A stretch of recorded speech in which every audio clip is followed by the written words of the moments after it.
Hello, am I audible?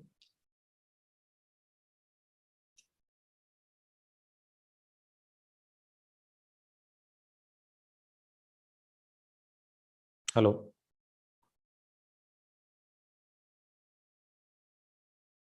Hello. Yes, sir. Good evening, sir. You Yeah. are audible, sir. Yeah. Okay. Okay. Thanks.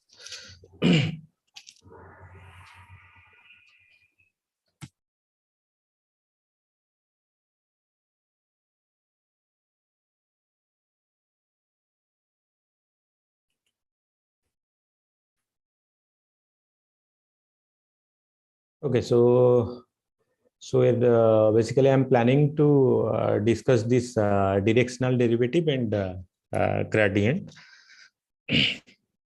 Okay. So let's discuss what is directional derivative. So I'll give the definition, then we'll solve few problems. Then we'll go to gradient.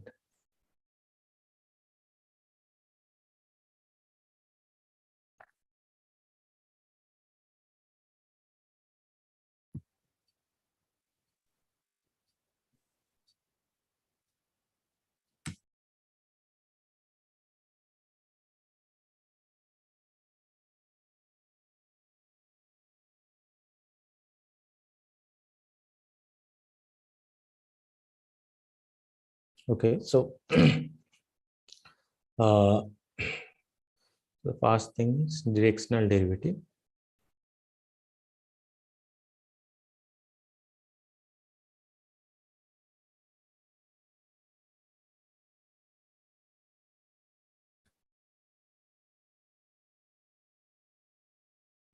So suppose you have a map. So let's say you have a map from Rn to R. So each element in your domain must have a image in your codomain.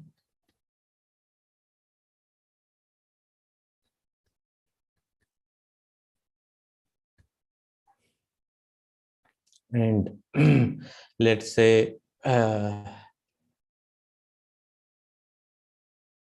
A is a point in Rn. Then the directional derivative of f at point A. Sir, codomain. Sorry. Hello. Hello. Am I audible? Yes, sir, you are Yes, audible. sir. You are audible, sir. Okay.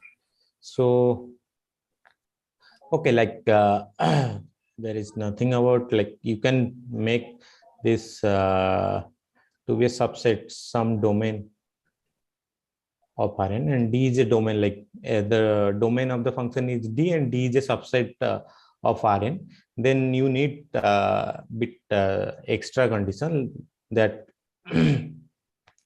that A is a point in the domain and D contains a open one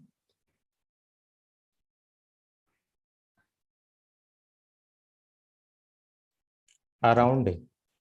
That means basically, so this is your point A, and let's say this is my D. So then if you take a open ball, like some circle, not circle, like some n-dimensional sphere, then it should be contained inside. Okay, that is what this line represent. It should be inside that sphere, right? Yes, this ball should be inside your domain. Okay.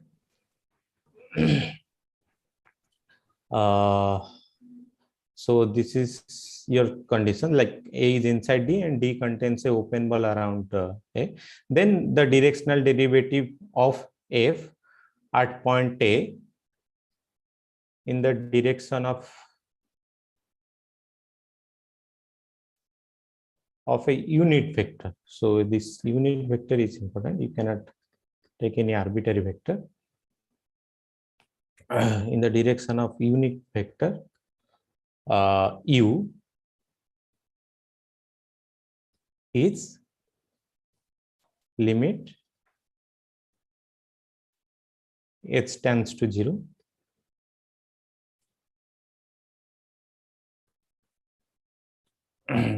h times u minus, okay, I'm not using that symbol, divided by h, obviously provided that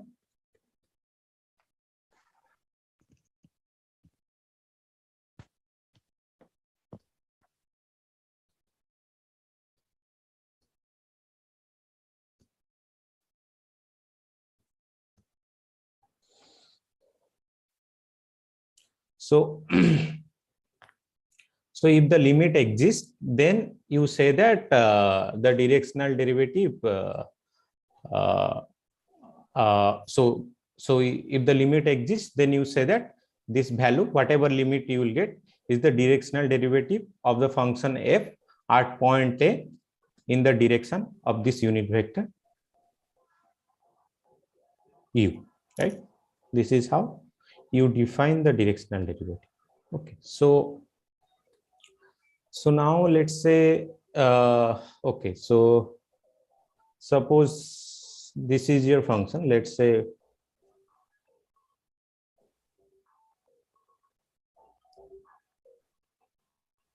taking this linear map. So as you can see, this is basically, it's a linear map from R to R, R2 to R. So how you can find the directional derivative of this function? Let's say at point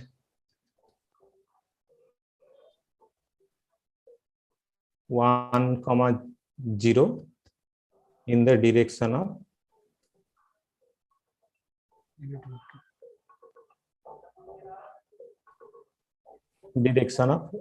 one 1. How we can apply now this definition to this function? Any idea?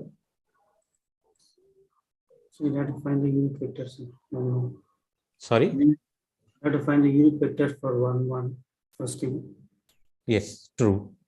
And then plug it into the equation here. For So far, yes. true, correct. So first we have to find a unit vector in the direction of 1, 1. So the unit vector in the direction of 1, 1 is basically the vector v and divided by its norm. No. Okay. So here my vector is v, which is 1, 1. So 1 by square root. true, yes. So 1, 1 divided by Root 2. root 2. So the unit vector is 1 by root 2, 1 by root 2. Okay. So now, so this u is 1 by root 2, 1 by root 2, and this and we want to compute the directional derivative at point 1, 0. So this is my a, right? Yes, sir. So yeah, so now if I apply the definition, limit h tends to 0, f of a, so a is 1, 0 Yes. plus h times 1 by 1 root 2 1 by root 2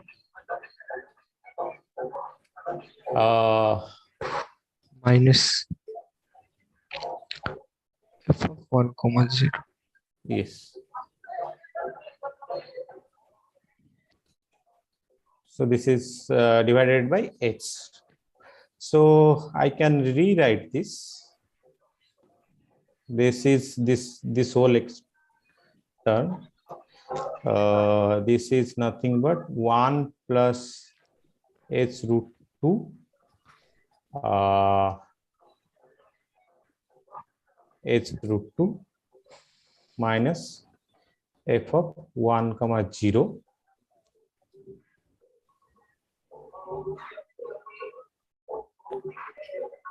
divided by h, right? So this is what I will get if I add this vector with this vector. Okay, I'm getting some noise. It's better if you mute yourself. So okay, so now I know my function. So my function is f of x comma y is x plus y, right? This is my function. Now if I try to evaluate the value of 1 plus h root 2 and h root 2, what I'll get? I'll get 1 plus h root 2 plus h root 2, and f of 1 0 is nothing but 1 divided by h, right? So this one and this one will get cancelled. So then what I have now? I have limit Only root 2. S tends to 0. Root 2 h by h. Yes. And this is more or less, this is basically nothing but root, right? So, so what basically we have computed? We have computed the directional derivative of f in the direction of at point 1 comma 0 in the direction of 1 comma 1 is root 2. So okay, so this is how you apply the definition. So one thing is Sir, I have a question, sir. regarding this calculation or what? Yes, Yes. yes. In the Yes. directional derivative. So in the directional derivative definition, you have written that it should be function of Rn to R. But that means it should be always the domain should be codomain should be R, or codomain can be R4 to R3 also. No. This is directional derivative. See, in this course, certainly you are dealing with scalar valued function, right? See, whatever function you are taking, all are scalar valued, right? So I'm taking a scalar valued function. That's all. Okay, maybe you are confused with this gradient. Okay. Gradient is basically it's a vector valued function. Yeah. But directional. No. So my question is that directional derivative, you take the directional derivative definition from Rn to R. So No, is that directional derivative? Yeah, definition is directional derivative. Yeah, true. Basically, I have a function from Rn to R, and I am computing the directional derivative of that function. And to be more precise, directional derivative is basically a function from Rn to R. True. So, sir, can't it be from, what was the earlier question? Can't it be from R4 to R3 or R5 to R4 kind of thing? No, if you are taking a function from Rn to R, then how come your directional derivative will be a function from Rn to R4? No. For this course, you said that we are studying only scalar value multivariable function, right? But apart from this course, in real life, whether we come across R3 to R2, R4 to R3 or not? No. A directional derivative is always a scalar, because see, you are talking about rate of change of a function in certain direction. Okay, so if you are talking about rate of change of a function in certain direction, then it cannot be a vector value function. So it has to be always scalar value. Yes. Thank you, sir. Yeah. Sir, one question. Sir, Hmm. in the definition of scalar value, it is the limit is h is tending to 0. Is it always tending to 0, or sometimes in some situation, maybe out of the course, it can also be tend to a? No. It's always 0. Okay. It's always 0, because see, you are computing like what? See, the thing is, if a tends to 0, then only this h a plus h will come to g a. Okay, that is what you want to check, right? You want to check the directional derivative of a in the direction of u. Whatever you do in derivative, what you do,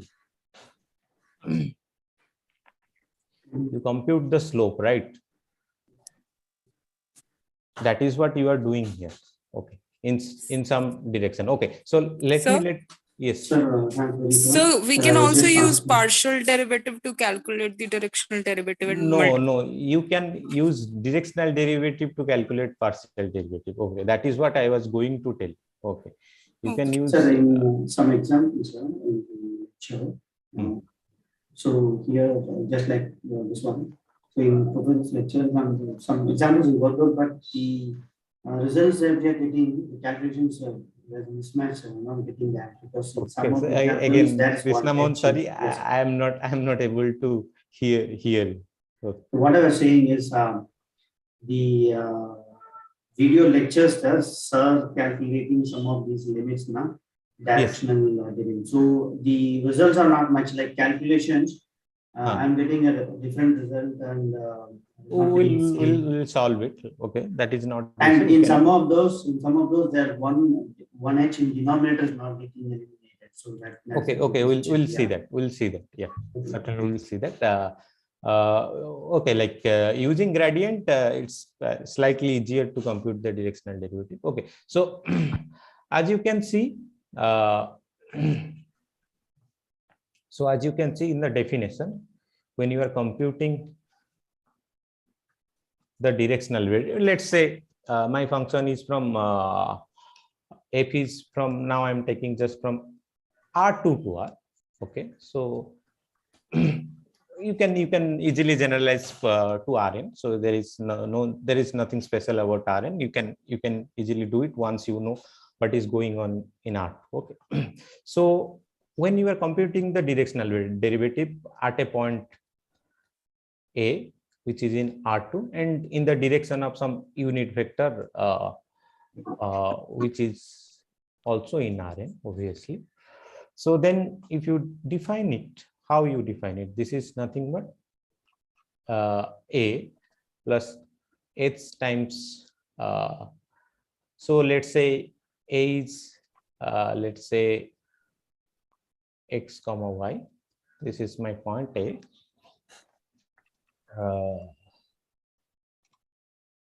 U minus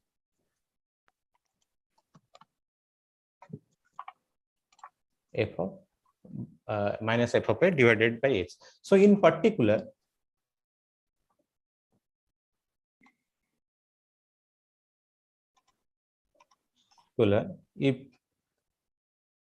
if my unit vector is basically, the unit vector is on the y-axis. So on the y-axis, so on the y-axis you have only one unit vector in the positive y-axis, right? In the direction of positive y-axis, you have only one unit vector. That is basically u is 0, 1. That is the one and only unit vector in the direction of not in the, yeah, so basically in the direction of positive y-axis. So in particularly, if my u is 0, 1, so this directional derivative is nothing but the partial derivative of the function, partial derivative with respect to y. Okay, so this is nothing but x comma y plus h times 0, 1 minus f of xy divided by h. So if you expand it, like not expand it, if you write it the compact form, so then this is nothing but x y plus h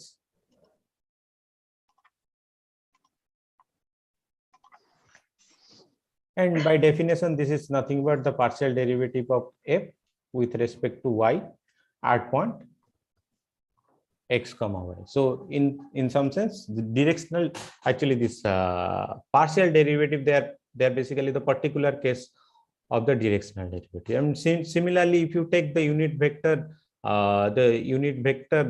which is on the basically the unique vector, which is on the positive x-axis. So this will be 1, 0.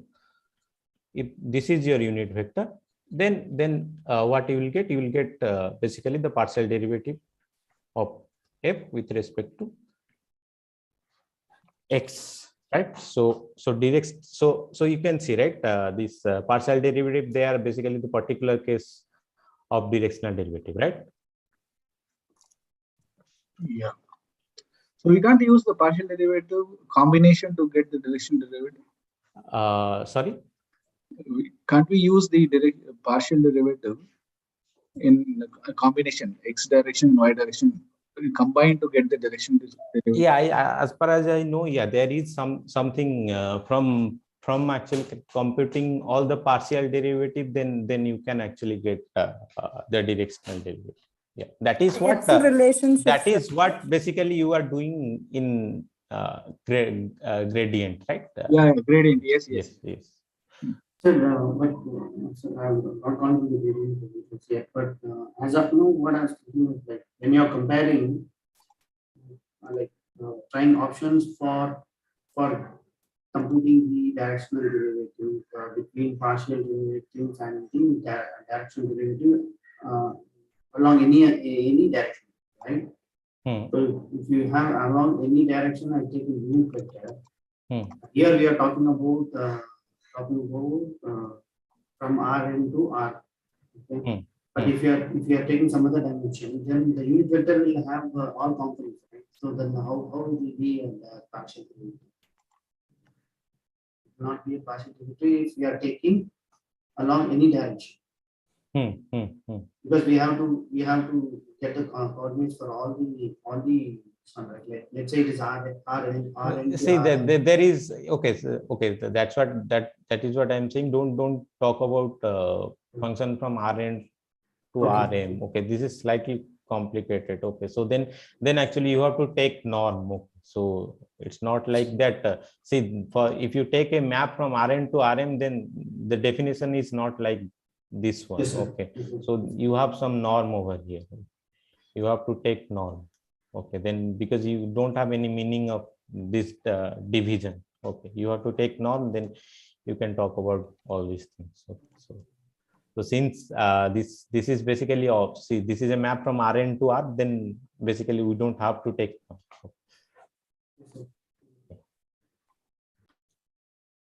Okay, so what basically we learned, like this partial derivative, they are basically particular cases of directional derivative, and as Mohan just said, you basically you can compute directional derivative also using partial derivative. That is what gradient function. That is why we defined gradient function. But okay, there you need certain under certain assumption. Actually, you can do that. Okay, you can compute partial derivative using directional derivative using partial derivative under certain assumption. Like you need some continuity assumption on the partial derivative. Okay, so okay, so then yeah. Okay, this is our first question. So we have this function. Okay, it's more or less just the application of the definition. If you once you put all the values correctly, then obviously you will get the answer. Okay. So we want to compute the directional derivative of this function. So this is my function. So this is basically it's a polynomial function. So it's a more or less it's a smooth, all parts. So at all points the directional derivative exists in some sense, and we want to compute at this point 2, 3. So this is my point, and in the direction of this vector. So certainly this is not a unit vector, right? This is not a unit vector.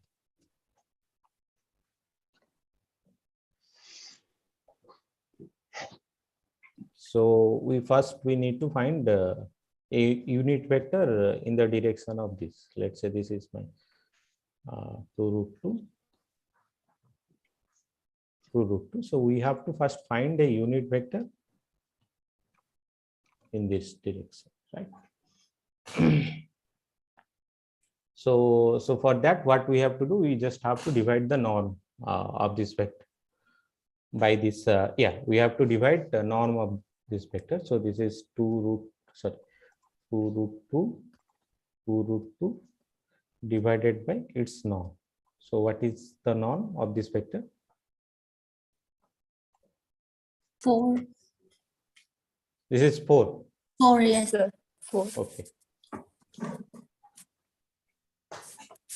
So then what you will get? You will get 1 by √2. 1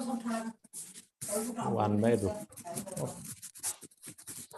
So this is the unit vector in the direction of this. So you will get, so if you take this circle,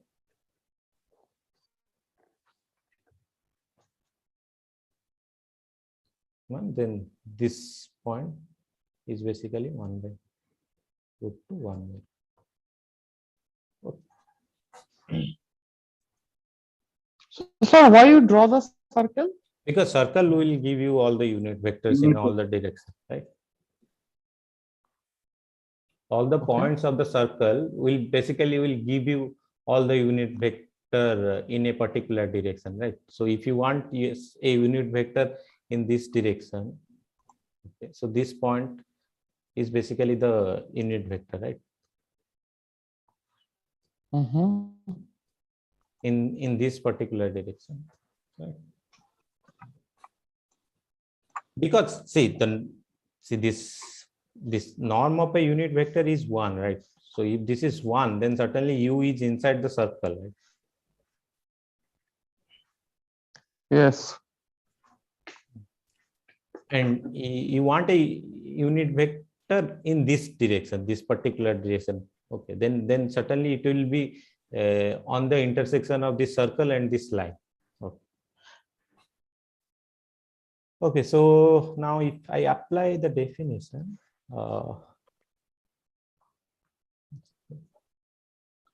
then what I will get, this 2, 3 plus s times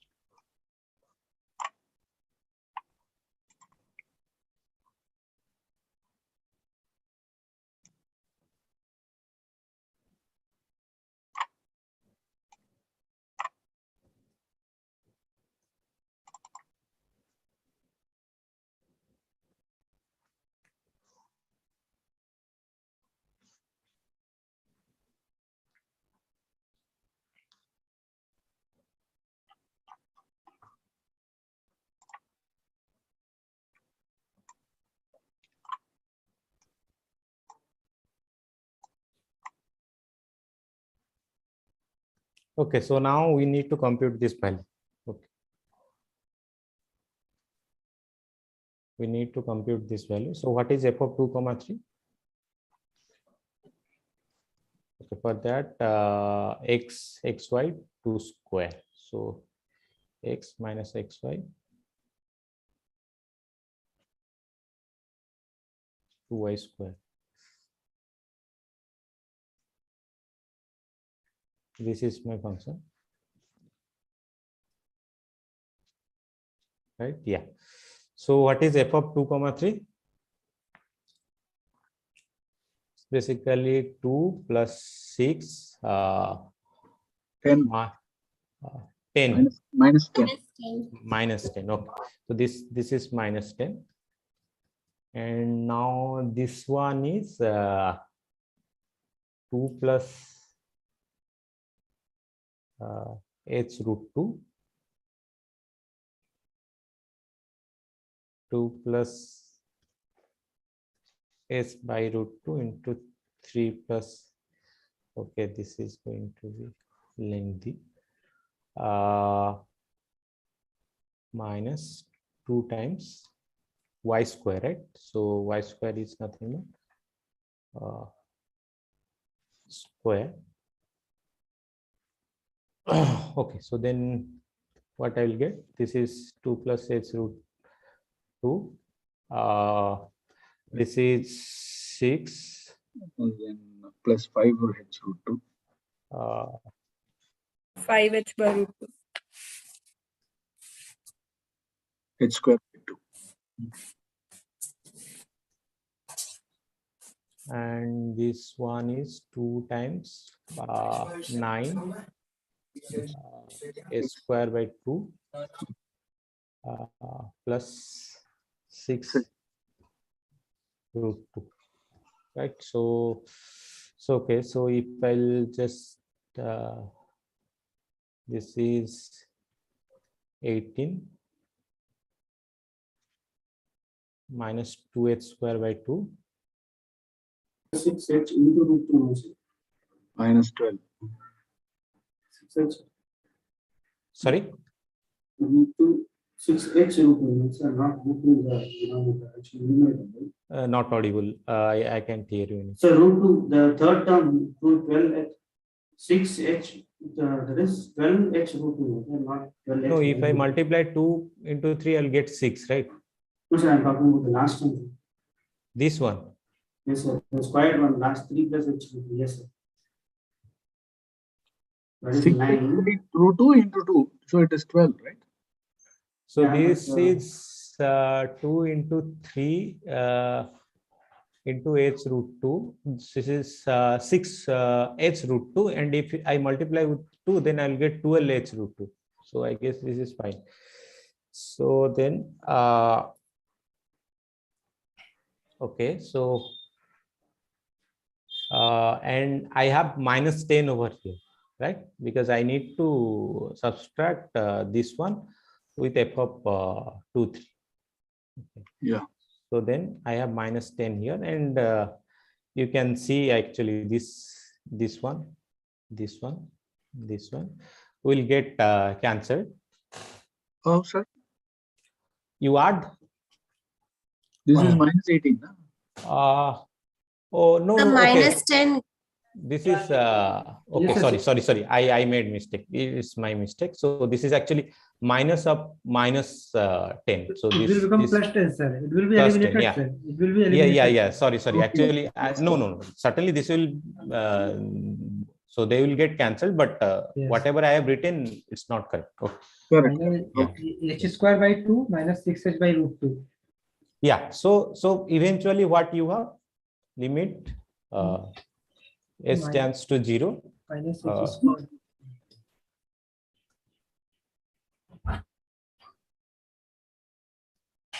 Right. To Minus h square. okay, like yeah, I can write that also. Minus h square by 2 minus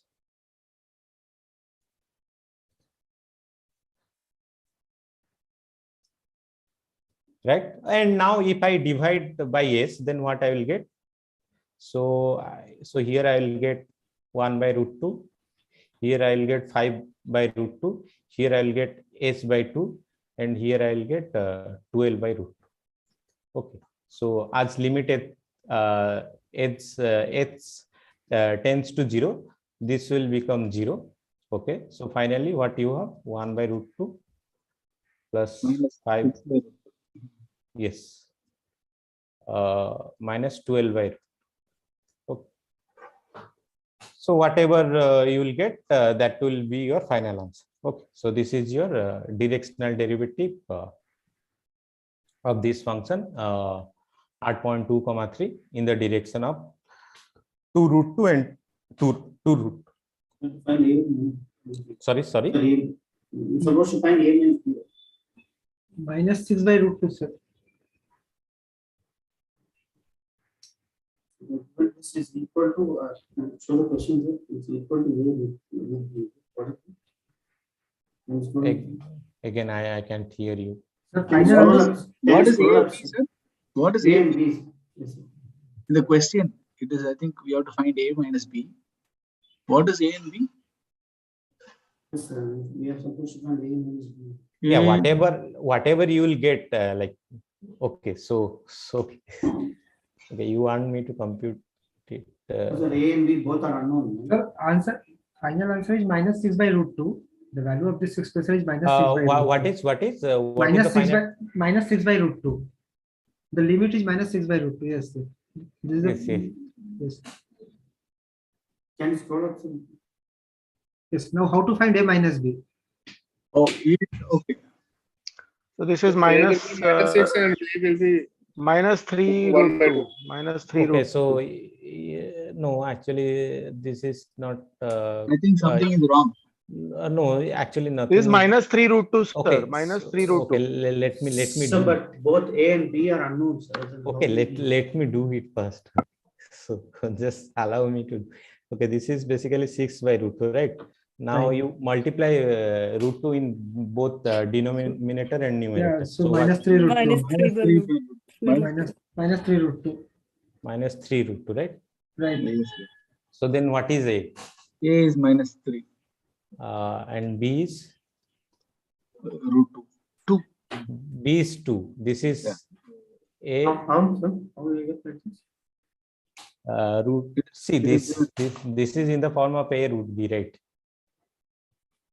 Yeah. This is my, But it's just a guesswork, sir. We need to know exactly. no, that it's not a guesswork. Like we are computing the final answer. See, we are computing the final answer, right? Yeah, so the question they are given, this is A root B is equal to the answer, is it? Yeah, so basically, okay, like you can say that, okay, I can represent Come to questions, sir. Then it will be clear. Come to Yes, sir. questions. Can you come to the question, sir? Thanks for it, sir. Yes. Hmm. Okay. So directional derivative is A root B, right? Okay. So then, okay, so then this value is basically minus 3, minus 2, which is minus 5. Correct. Yeah. Yes, got it, sir. Okay, so yeah, so this is your final. Calculation is very tedious, sir. So how is A minus 3 and B minus 2 different, sir? We are equating the answer to A root B, right? Sorry. A root B is equal to minus 3 root 2. Yeah. Okay. So here they are asking us A minus B. So how do we simplify this? A equal to minus 3 and B equal to 2. Okay. Yeah. So then from here you can say that A is minus 3, right? And B is 2. No, B, sir, B is 2. yeah, B is 2.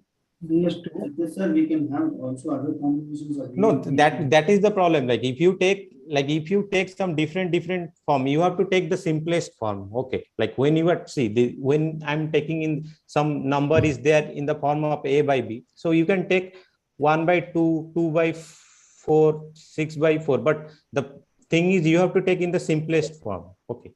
So then only you will get the unique answer. Then certainly there are infinitely many representation of a single. From the please move, sir. So, sir, can okay, please mute yourself. I'm getting a lot of noises. Yes, sir. You can mute Mute Rishabh Singh, sir. Mute Rishabh Singh.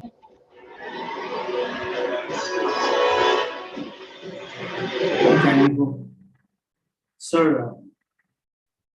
Yes, sir. So because there are many combinations, so there is ambiguity. Like how will you know what will be the right? No, that is not an ambiguity. Actually, you have to take the simplest form always. Okay, when we have asked you that, suppose in this form, like then certainly this rational number don't have any unique representation. You have to take in the simplest form. Okay.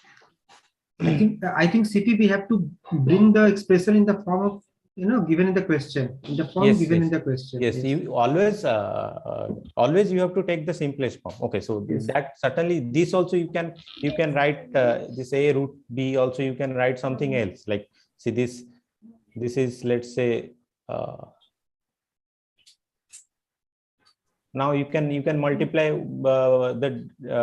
something in the denominator and something in the numerator. You can write something else. Okay, so that is not a then you will not get this. You can write let's say 8 minus of square 18. Yeah, something like that. Okay, so always you have to take the simplest one. Yeah. Sir, can we use the gradient method to find the same thing? Yes, sure.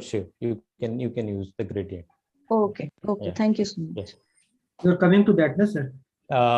If you use the gradient, then certainly you don't have to do all this calculation. Okay, that is the advantage of doing all these things. You will be explaining that, no, sir? You will be explaining that, no? Yeah, gradient certainly I will explain, but do you want me to do this problem with gradient? If time permits, sir. Yeah, certainly when I will explain gradient, then Yes, certainly I'll try to do all these things, maybe not all, but few of these things using gradient. Yes,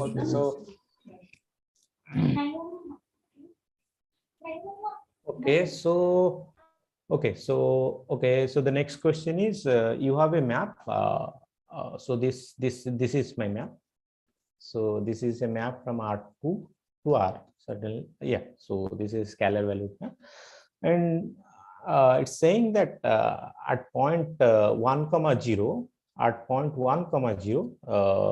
the directional derivative of this function at point 1, 0 in the direction of certain unit vector u1 and u2 is 0, 8. Okay, so then find the value of u1.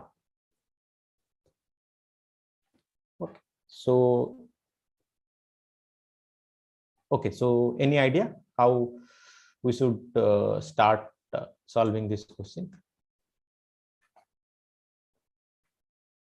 So I know this one is 1, 0, and this is my unit vector,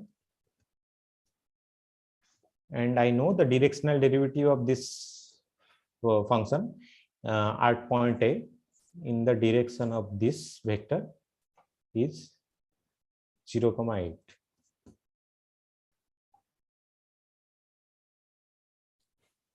Sir, will it be normal approach like the previous question or some another different approach? No, same approach. You have to do the same thing. Okay, so Okay, let me do it. Just apply the definition. Okay, sir. So this is my A, right? A is 1, 0, and this is my unit vector u, u2. So S times u, u2 minus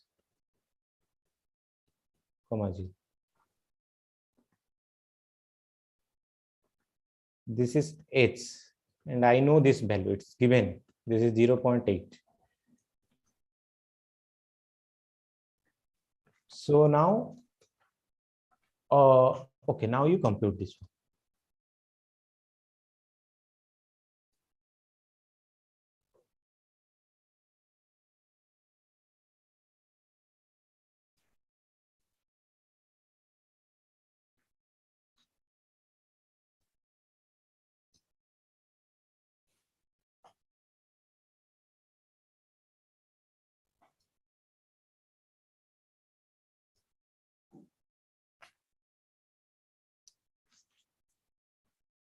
Okay, what is this value?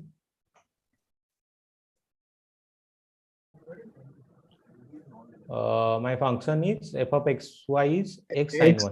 X and Y. Yes.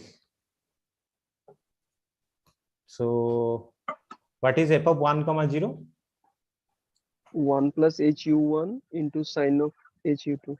0. So if 10 is 0, sorry, Yeah, 0, 1, 0 0. is 0. Then this is 1 plus HU1 into sine HU2, right? Yeah. Yes. Divided by H. Yes. Right? Yes. Yes. Yeah, now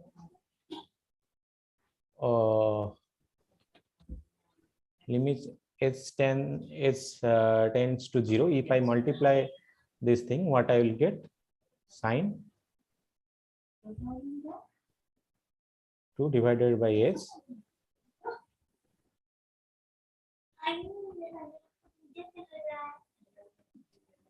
This is HU1 sine. Okay, so again, please mute yourself. Yeah.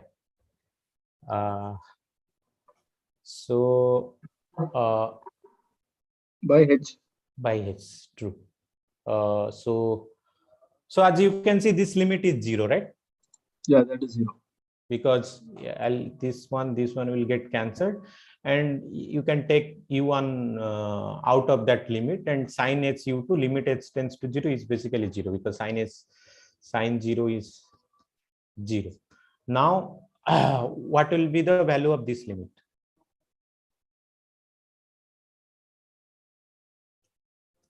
This limit, yes, yes.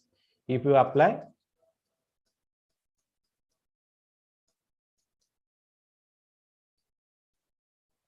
L'Hospital rule.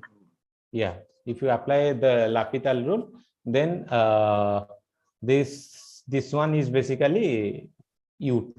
How do you apply that, sir? Okay, so let me do it. Now, as you can see, this is basically what? Like this is the limit of this one.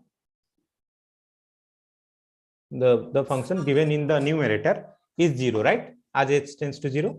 Correct. And this is limit of the function in the denominator is also 0 as H tends to 0. So this is basically 0 by 0 form. Okay. Correct. So once this is 0 by 0 form, then only we can then certainly it is in 0 by 0 form, then we can apply the L'Hopital rule. Sir, can't we multiply and divide by U2? Sorry? Can't we multiply and divide by U2? So that is also fine. That is also fine. Okay. Okay. Basically, you are doing the same thing. Okay. So, so then you first differentiate the function in the numerator. What you will get? So Cos. by L'Hopital rule, this limit of this one is same as limit H tends to 0. If you divide the above one, you will get U2 into cos SU2, right? Yeah. So this is nothing but U2 times limit S tends to 0 cos SU2. And this one is 1, right? Yeah. Okay. So then the whole limit is U2. Right? What happens to the denominator H? It will go. If you differentiate this, you will get okay. 1, right? So basically, what is this rule? This limit H tends to 0, f of x by g of x. If this is in 0 by 0 form, this is nothing but limit H tends to 0, f dash of x by g dash. This is basically L'Hospital. Okay. So that is what we are doing here. So finally, what we got? So my limit, the final limit is U2, right? Sir, then H is a constant, no? H is not a constant. H is a variable. Okay, H tends to 0, right? Okay. Yeah, U1 and U2 are constant. So that is becoming 1, huh? That is becoming 1. Yes. This is 1. So we can take it as derivative with respect to H, no, sir? Sorry. Derivative with respect to H, we can see it in that way, right? We are certainly doing the derivative with respect to H. Okay. Okay, got it. Yes. Okay. Like maybe it's better. I mean H, sir, not XH. Yes. So yes. This is a function of H, right? Right. This is also a function of H.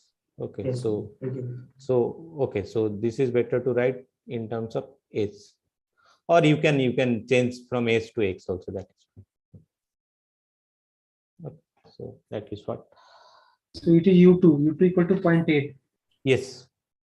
So finally, this is my directional derivative, and we know that the value of the directional derivative is 0.2, right? 0.8. Yes. So this is my 0.8. Now you can compute u1, right?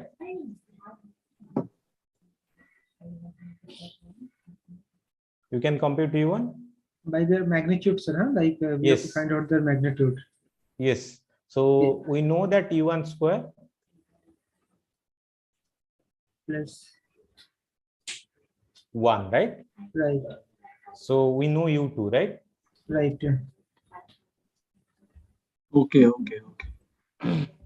So once you know u2, then you can compute u1. So I guess if you take, you will get some u2 square is 8 into 8, 64, 0.64. 1 minus 0.64. So u1 36. square 0.06, sorry.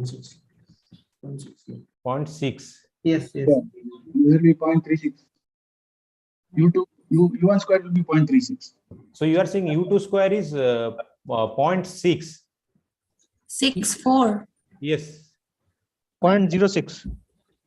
0.64. Okay. Yes. No, sir, it will be 0.6, sir. You compute. Okay, you have calculated. Sir, after calculating, it is coming 0.36. And if you take a root of it, it will be 0.6. No. What I'm asking, u1 square. Okay. U1 square is 0.36. Sorry. U2 square.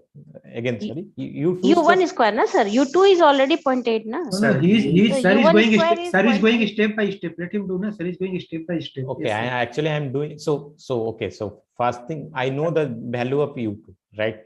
Yeah. This is u2, and I know this u1 and u2 is a unit vector. Correct. Okay, so if this is a unit vector, then this should satisfy this condition, right? u1 square plus u2 square is 1, right? Now I know the value of u2, which is 0.8. Now u2 square is 0.64. So that means u1 square is 1 minus 0.64, and this is nothing but 0.36. Okay, so that means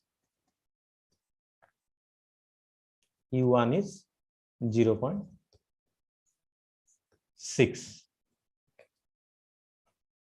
yes, sir. Got it. Yeah. Sir, can you scroll up a little bit? Where we have, yes, here only, sir. Here only, sir. Here we have used a L'Hopital rule, right?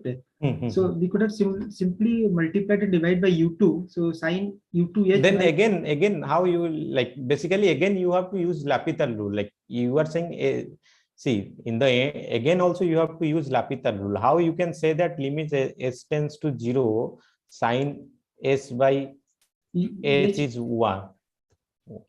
Yes, this is one. We know na by. Yeah, that is the L'Hopital rule. Like you Okay, by using by sandwich principle, we know that it is 1, right? That is also another way of doing that. But yeah, So the thing is, I have one more conceptual doubt, sir. Just go bus that where we use product rule, sir. Just one line above this. Just one line. We have used product rule. Product rule. Just one line above this, sir. Just one line above this. Yes, this one, sir. This one, sir. This is not product rule. This is just a This is just So like limit is additive. Like yes, limit is additive. So, sir, my question is that this comes from the algebra of limits, right? Limit of like we can add two limits and then correct. So one underlying condition is there that for in order to add those two limits, here limit exists. So f of x and g of x should exist at x tends to a, right? So here before solving the problem, how do we come to know that limit exists here? How do we because I have already did it, and I know if I split it, then actually both the limit there exist. Okay. Hope I am able to put my question, sir, right? Yes. Because algebra of limits. Yes, I know. Okay, I understand your point, but the thing is, after so as you can see here, actually this two limit exist. Okay, this So it's our assumption. It's our assumption that limits exist, right? not a assumption. If certainly it's a assumption. So we know the fact. We know the Yeah, fact that limits exist. So we are proceeding, right? Yes. I know that this limit and this limit exists. That's why I can split the limit. Okay, sir. So now next question, sir. So while solving a problem in exam, we come across this kind of situation where we have to apply algebra of limit. So whether we should assume that limits exist, or there is a way to find out the limits exist or not, and then only we should apply algebra. That is more or less a heat and trial method. You have to take suitably so that you will get some finite limit. Okay, so you have to split your function in such a way that you should get some finite limit. Okay. There is no method. Okay, you have to. It's basically it's sort of a heat and trial method. Okay. Here it was given that the directional derivative was given, so it's implied in the question that the limit exists. No, what basically it's given that limit of this whole function exists. Okay, so but if instead of splitting, okay, so I know that instead of splitting in this way, so if I'll write in this way, so certainly I cannot write this limit as limit s tends to 0. 1 plus HU1 times sine HU2 into limit s tends to 0 1 by s, right? I cannot write this, right? Because this limit doesn't exist. Okay, so the thing is I have to choose my f and g in such a way that the limit should exist. Okay, otherwise I cannot apply this particular rule, whatever the multiplicative rule or maybe additive. And my objective was not to ask this question only with the perspective of this one, sir. My objective was in the overall scenario, like whenever we come across. No, as I said, there is no some general method that I can tell you. Okay, you choose the function f in this way, and you choose the function in g in this way, and after that you can split it. There is no such method, because there are so many ways you can split f and g. Okay, so there is no way. It's basically hit and trial method. Okay, got it, sir. Thank you. Yes, thanks. So can you solve this using grading method? I'll come to that. I'll come to that. I'll solve few of them. Certainly, again, I am doing all these things. Again, I am not going to do all the things using gradient method, but I can do few of them. Because gradient method. Okay, so as I said, gradient method is easy. Okay, you don't have to do all this calculation in gradient method. You just need to find the partial derivative with respect to x and partial derivative with respect to y, and you just multiply the unit. Not multiply, it's dot. Okay, so now how Sir, we one can... question. Sir, we get u1 is equal to 0.6. Yes. And the u1 square is 0.36. Sir, but u1 can also be minus 0.6. Okay, I was expecting this question, but no one asked this question. Okay, so let me go back and tell you why u1 cannot be minus 6. So u1 is 0.6 or minus 0.6, right? Yeah. Yes, sir. We are taking only the direct distance. It's only a magnitude, length. Yeah. We can take it. Okay, so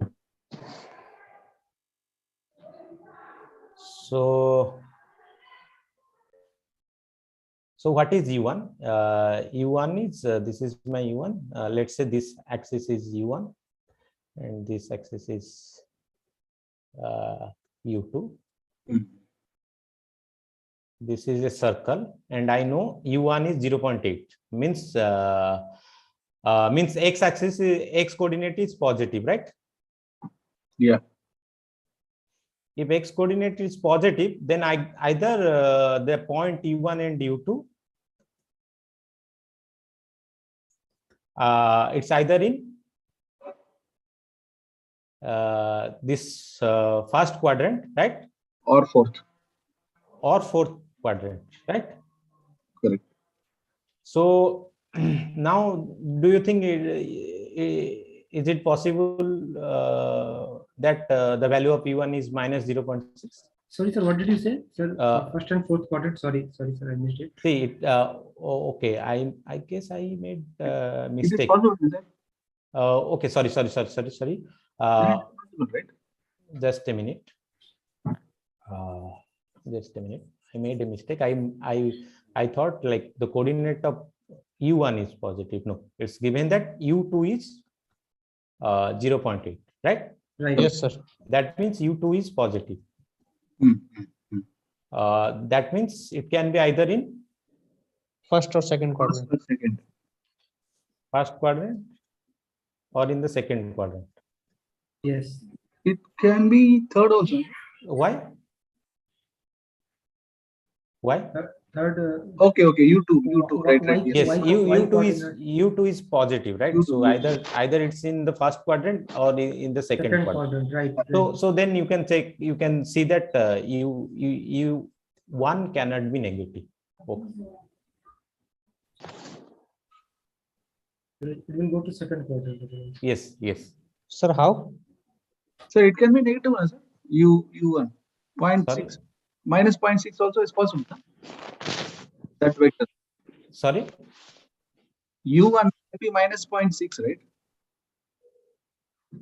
No, just a minute.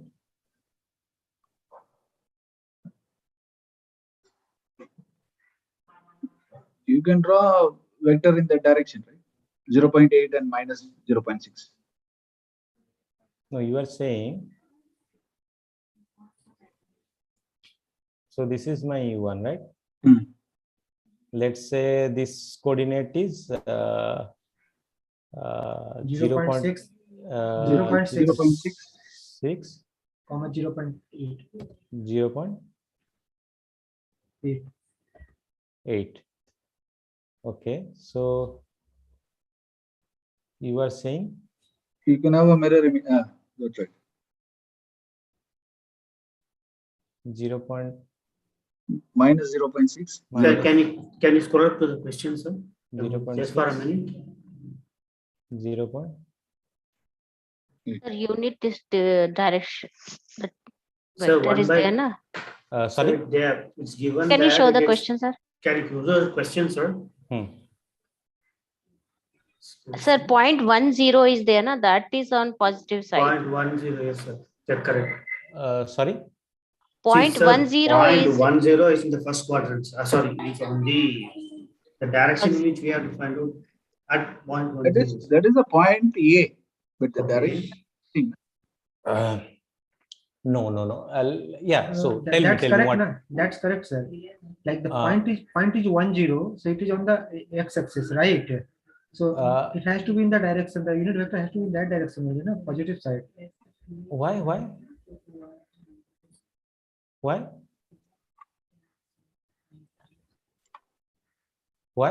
10, yes, you plot 10 here. No, 10 has nothing to do with the direction, right? Okay. 10 is a point. 10 is a point, right?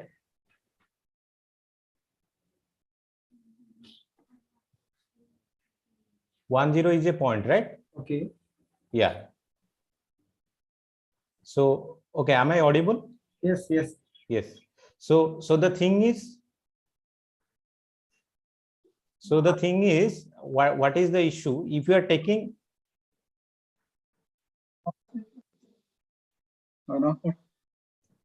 this one, and also you can take this one also. Okay. So the thing is, you can take this line, and as well as you can take this line. Okay, in this direction, okay. But okay, so the thing is, okay, again, all of you have made a mistake. So when you are taking the square root, you have to take positive. Okay, that is how we define square root, right? That is the trend, sir. Sir, u1 square is 0.36. Yes, yes. So you can be both. I mean, point okay, negative and positive. that is what. But in this course, what? Not in this course. From maths 1, how you define the square root of some number?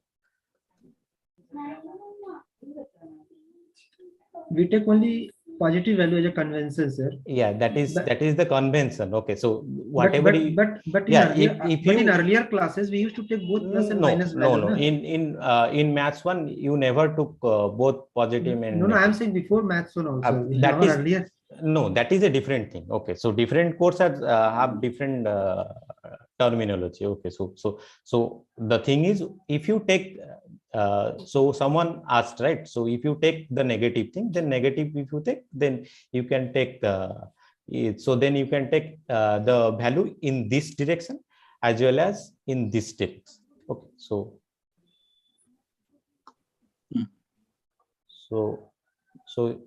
but value of the directional derivative will be same in both the directions, na?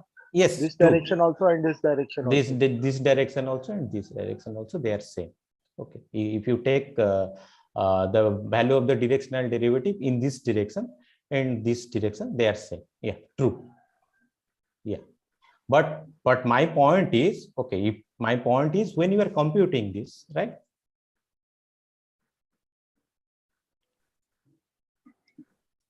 So when you are computing this, right, then what you are getting, u1 is basically square root of 0.36, which is basically we are taking this to be positive. Okay, that's why actually we are getting to get 0.36. We can have both. I mean, minus 0.6 and plus 0.6, both we can take. Okay, if we factor for 0.36, that is what I'm trying to say. Okay, this square root of x is we are taking in those course, this is always positive. Okay, so again, if you take two different square root, that is positive and negative, then you are going to get two different answer. Okay, that is what I was trying to convince you, that if you take two different things, okay, that basically in this direction you are getting in this direction there's directional derivative is 0.8, and also in this direction the directional derivative is 0.8. Okay, so if you take the positive thing, okay, the square root is positive, then you will get a unique answer. Is it clear what actually I am trying to say? No, sir. What is not clear?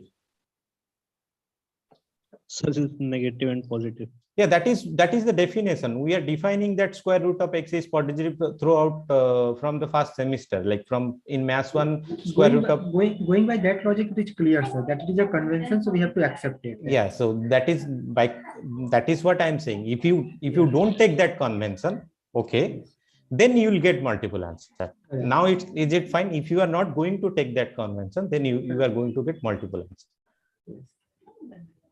Now you agree or not? Yes, but why that convention is taken, that is not clear. No, that is how you define. Like, see, when you want this square root to be a function, okay. So you can see the question for a minute, sir. Just for a minute. Sometimes when you want the square root to be a function, you cannot take two values. Okay, sometimes you need this f of x when you are defining R from 0 to map. You want this to be a function. Okay, if you take two different value, then you cannot make this to then this is not a function. Okay, yes. So and also there is some kind of continuity is also there. Okay, so now it's clear, sir. Now it's clear. So why we take positive value of a square root, that is only in order to meet the requirement of function, right? Yes. So again I'm repeating whatever you asked, like why you cannot take so someone asked why this minus 0.6 is not possible. Okay, minus 0.6 is possible. Okay, even if you take in this direction, the directional derivative is also 0.8, and also if you take in this direction, the directional derivative is 0.8. Okay, so the major problem is, okay, in this, basically in this course, actually we are not taking the square root of x to be negative. We are taking the square root is always positive. So that is the only difference, otherwise no difference. Otherwise this question can have multiple answers. Okay.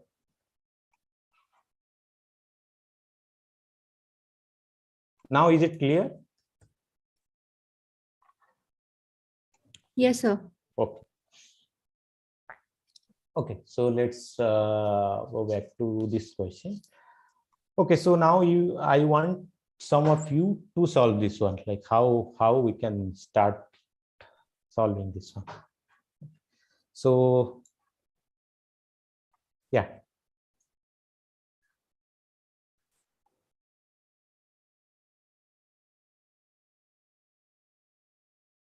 Because yeah, I have solved 2 questions. So now you start solving this one. Yeah. Any suggestion how I should proceed? We need to find this one in this direction. Okay, so first thing, first we have to calculate the norm. First we have to check limit. No, first we have to check whether, okay, it's in the direction of a vector. First we have to check whether this is a unit vector or not, right? Yes, sir. So my question is whether it's a unit vector or not. It's a unit vector. It's a unit vector. It's a unit vector. It's a unit vector. It's a unit vector. Okay. 0 plus root 3 by 2 h.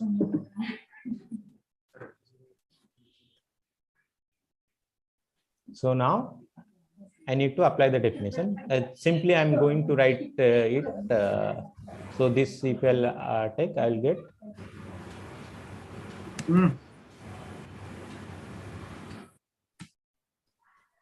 right. Yes, sir.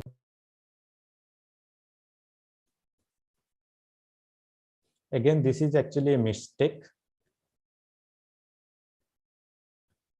This should be x comma y is not equal to 0. Because when I'm writing x comma y is not equal to 0, I'm actually, actually this one is pointed out by Pritham. When actually I'm writing this x comma y is not equal to 0, then I'm excluding few cases, like I'm excluding this point. I'm excluding the points on the x-axis and y-axis. Okay. So this should be x comma y bracket is not equal to 0. Then this expression makes sense. But what it means is x and y both not equal to 0. Yeah. So x when comma y. So when I'm saying x comma y is not equal to 0, and then this this basically this implies that both x and y cannot be 0. Yes. So okay, so then this one is 0, right? By definition, this is how we define. And now I have this one, and what I should get if I apply this limit. Sir, what did you just explain about that x comma y not equal to 0? No, when I'm writing x comma y is not equal to 0, then 0, 2 is not included in this case, right? Yes, sir. So basically, when I'm defining this function like this, by giving this condition that x comma y is not equal to not 0, then actually I'm excluding this point from the domain of the function, right? Yes, sir. So this is not correct. Actually, we wanted to define this function on R. Like as you can see, we have written that f is a map from R to R.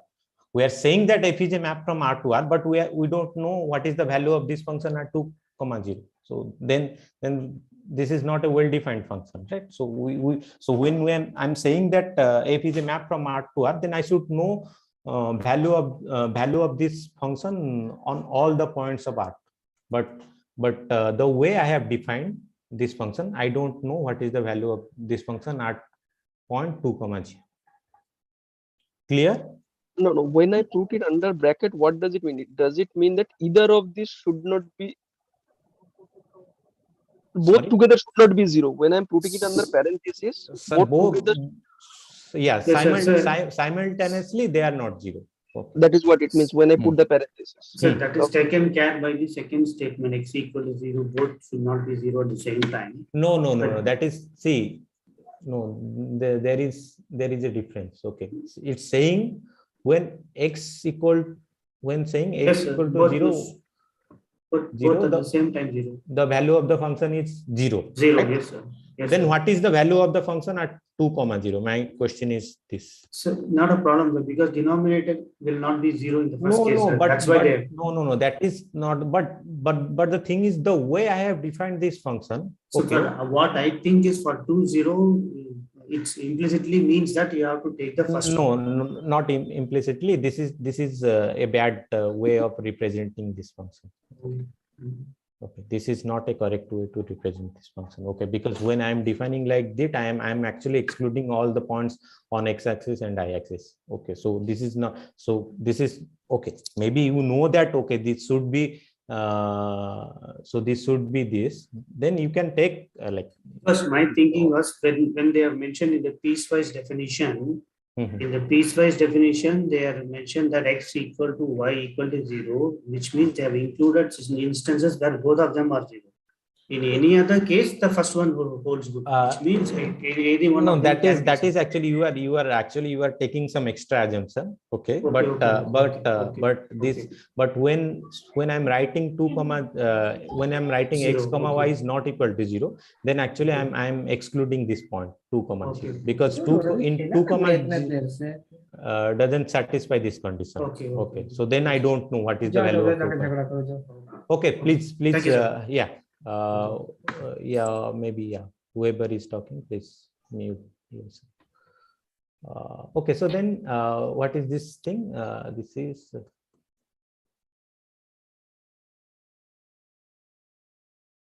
what is this thing then?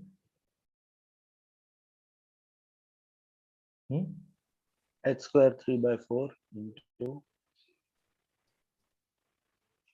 into h by h by 2 divided by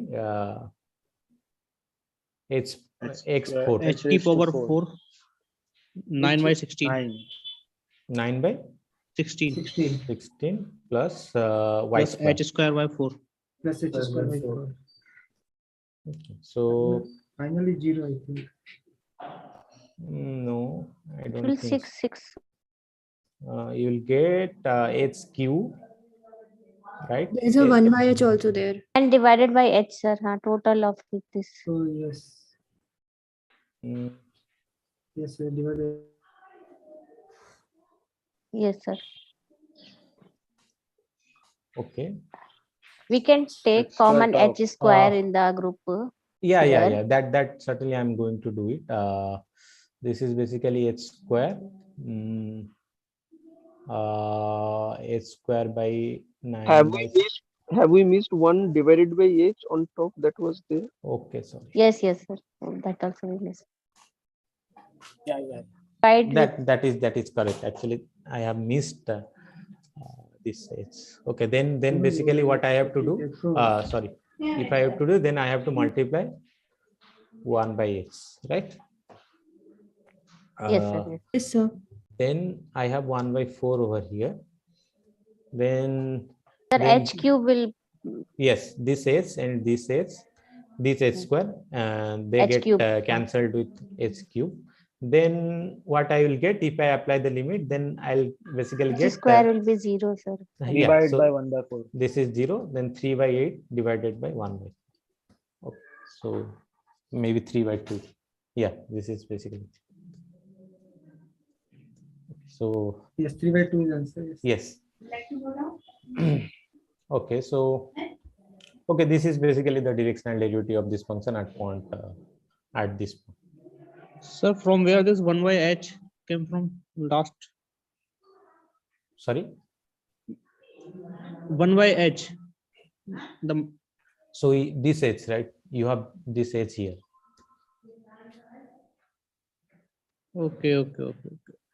You have this h by here. So if you, so this is basically what? A by B divided by C. So this is nothing but A by BC, right? So that is what I have written. Clear, right? Yes, sir. Okay. Yes, sir. Yes. Yeah. So let's okay. So now question number 4. Okay. So okay, I'm not going to solve this one, but certainly I'm going to help you how to compute the unit vector. Okay. Because I guess that is the only tricky part in this question. Right? Because yeah, so once you know the unit vector, then it's more or less easy. Okay.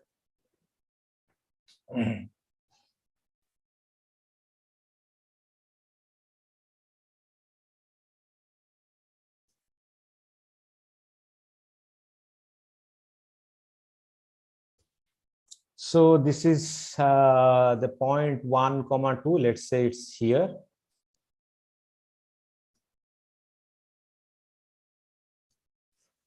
And point P, point Q, maybe let's say it's here. Now you want a direction, so you want the directional derivative of this function. Sorry, this function at point 1, 2, at point 1, 2 in the direction of this line PQ. Okay. In the direction of this, okay, this whatever this line is, in this direction we have to take the directional derivative. Okay, so before that we need to find the unit vector in this direction, right?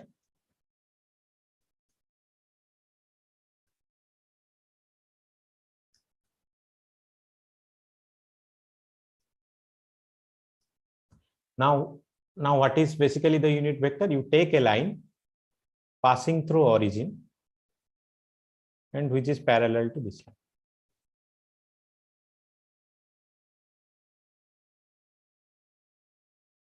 So this one, this line, which is parallel to this line. Okay. So using the coordinates of P and Q, we can get the equation of this line, equation of PQ. And then what you take? You take the line which gradient of the line which is passing through origin and parallel to this peak. So that's what, sir. We will get gradient from PQ, right? Sorry. We will get slope of line PQ. PQ, P and Q are given, sir. First you try to find the equation of the line P. What is the equation of the line P and Q? But is that needed if I get the gradient, sir? If I get the gradient of the parallel line will be same, sir. M1 equal to M2. Which one? Yeah, that is fine, but why you want to compute the gradient of that parallel line? But that you just want the equation of the parallel line. Right? Okay. That is just you have to make the this constant to be 0, right? Then no need to, if this is a line Ax plus by plus c equal to 0, it's a line. The parallel line passing through origin basically Ax plus by, right? Why? I think he's saying y equal to mx plus c, since the parallel line, and I know the aim of this PQ. No, my point is if by using P and Q, once you get the equation of the line, okay, whatever he's saying, maybe I got it, sir. I got this also. Yes. Yeah. So once you know the equation of this line, then you can get this unit vector on this line, right? And that will give you the unit vector in the direction of P and Q, the line P and Q. Okay. So once you know the unit vector, then it's more or less it's a calculation. Okay. Clear, right? How you can get the unit vector? Sir, could we do it like y2 minus y1 upon x2 minus x1? Like that, we can calculate the slope of line PQ. The same thing. Okay, like if you calculate the slope, then whatever, like in the end, you will get some equation of this line, right? In this form, right? Okay, sir. Okay. See, in the end, if you will write y equal to mx plus c, then also you can write in this way, right? Y minus mx minus c to be 0. Okay, so ultimately you are coming to this form, right? So then you make this c. Whether the line is 4x minus 3y plus 2? Whatever, like I don't know, but you have to calculate. What you are getting?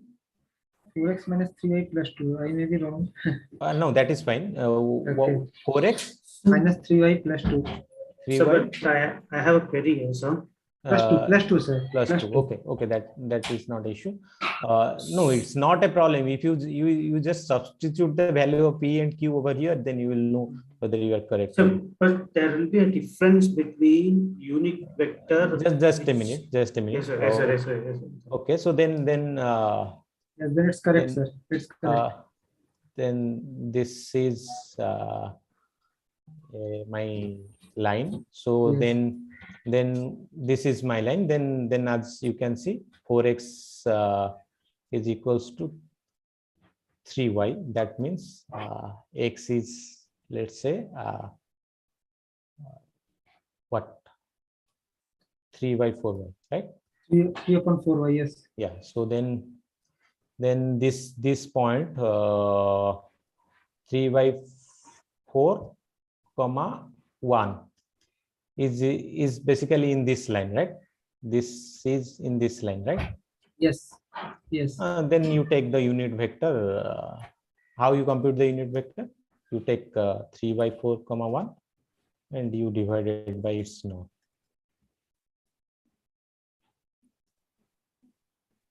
Sir, can you explain me the unit vector along the passing through origin, sir? 5 upon 4, sir. That is what I have computed here, right? 5 upon 4, sir. Yeah. Like why we are like considering passing through origin, sir? That is how you can compute the unit vector, right? Sir, I have a query here, sir. Just a minute. I'll come to that. Whatever your question is, I'll try to explain one day. Okay. So finally, whatever you will get, like you will get some number. Okay. So this is basically 3y5, and this is 4y5. 4y5. Yes. So this is your unit vector in the direction of P and Q, the line P and Q. Yeah, please.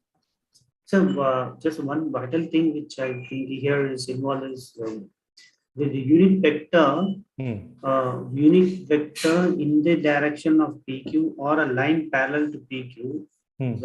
They are both the same. Like when we are solving the directional derivative, I was thinking like unit vector, since they are specified, we will be finding the unit vector.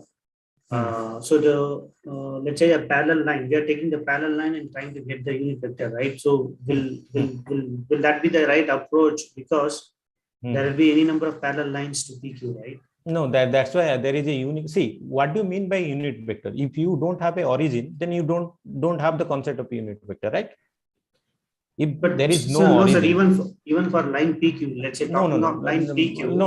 Okay, I'll come to your first answer my question. Okay, if there is no origin, then there is no concept of unit vector, right? No, sir, I'm thinking in a different way. Sir. No. Okay, I'll come to whatever you are asking. I'll come to that. Okay, but just answer my question. If there is no concept of, if there is no origin, then there is no concept of unit vector, because whatever the distance you are measuring with respect to the origin, right? Correct? I'm not totally agree with that. Why I'm saying, my doubt I'm saying. No. Let's say you take PQ. I'm talking about PQ. Again, okay, so again you are coming. Sir, just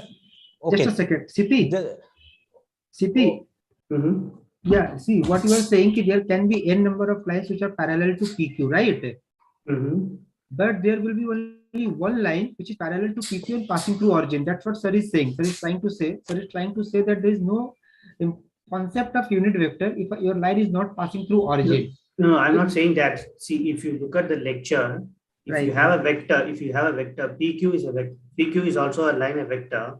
So unit vector of PQ is its magnitude divided by its length divided by the same norm. So that will be the unit vector along PQ. Unit vector can be along any number of vectors, not necessarily through the origin. Unit vector will exist for any vector.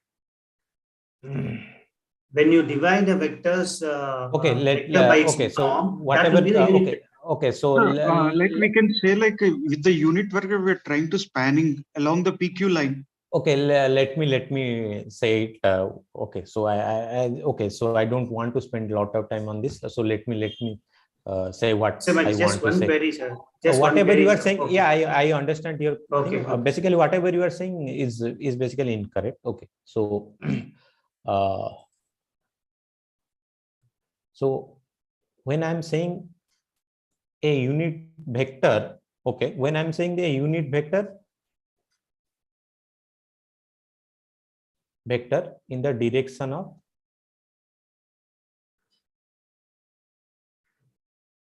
direction of 1, 3, right? Some point. Basically, what I'm taking, this is my origin. I'm taking 1, 3, maybe let's say here. I'm taking this line. So now my direction is this one. Okay. So now what I'm doing, I'm taking the unit vector on this line. Okay. So, and how I will get that? For that I have to divide this vector by its norm. Okay. That is how you get the unit vector, right? Along a point, along the direction of a point, right? So if I'll say what is the unit vector in the direction of -1, 3, then I'll get this direction. Okay, see, maybe they are same line. This sorry, -1, this should be -1, -3. Okay. -3. Okay, maybe they are in the same line, but the direction of two vectors, they are different. Okay, when I'm saying in the direction of 1, 3, then I'm considering this direction. Okay, and when I'm saying in the direction of -1, 3, then I'm considering this direction. Okay, maybe they are in the same line, but their direction is different, because if you draw a circle, okay, if you draw a circle, it will intersect this line at 2 points. This one basically will give you the unit vector in this direction, and this point, which basically this vector v, and this point is basically this vector v by norm of v, right? This will give you the direction, unit vector in the direction of this one. So when I'm saying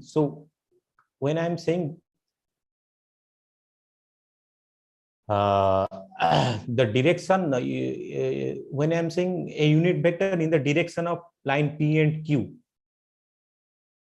right? This is my P.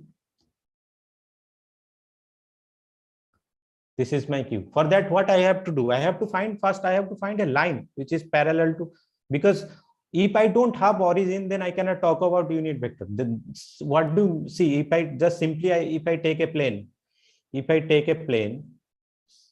I don't have any origin. What is the concept of unit vector? What do you mean by this vector? Because I don't have any length, I cannot talk about length. Okay, so first I have to fix a origin. Once I fix a origin, okay, then I know this distance is the length of the vector. Okay, so once you fix the origin, then only you can talk about the length. Okay, then there is no concept of length. Then only you can talk about distance. You cannot talk about the length. Okay, you can talk about the distance of this point with, if you don't have a origin, then you can talk about distance of this point with this point, distance of this point with this point, but you cannot talk about length, because length, when you measure length, you basically compute the distance between zero origin and that point, and for that you have to fix the origin. So, but we also do it this way, no, sir. Y2 minus y1 the whole square plus x2 minus x1 the whole square. Where we don't factor in the origin at all for any. No, that is you are computing distance. Okay, that is distance. That is distance. You are not computing the length of the vector. So when you are saying the length is length is x square plus y square square root, then basically you are making y1 and y2 be 0, 0, and that is what you are actually fixing the origin. Okay, so when you are saying that my distance is x square, distance of this vector x1 and x2 is basically x1 square plus x2 square root, then basically you are making y1 and y2 0, 0.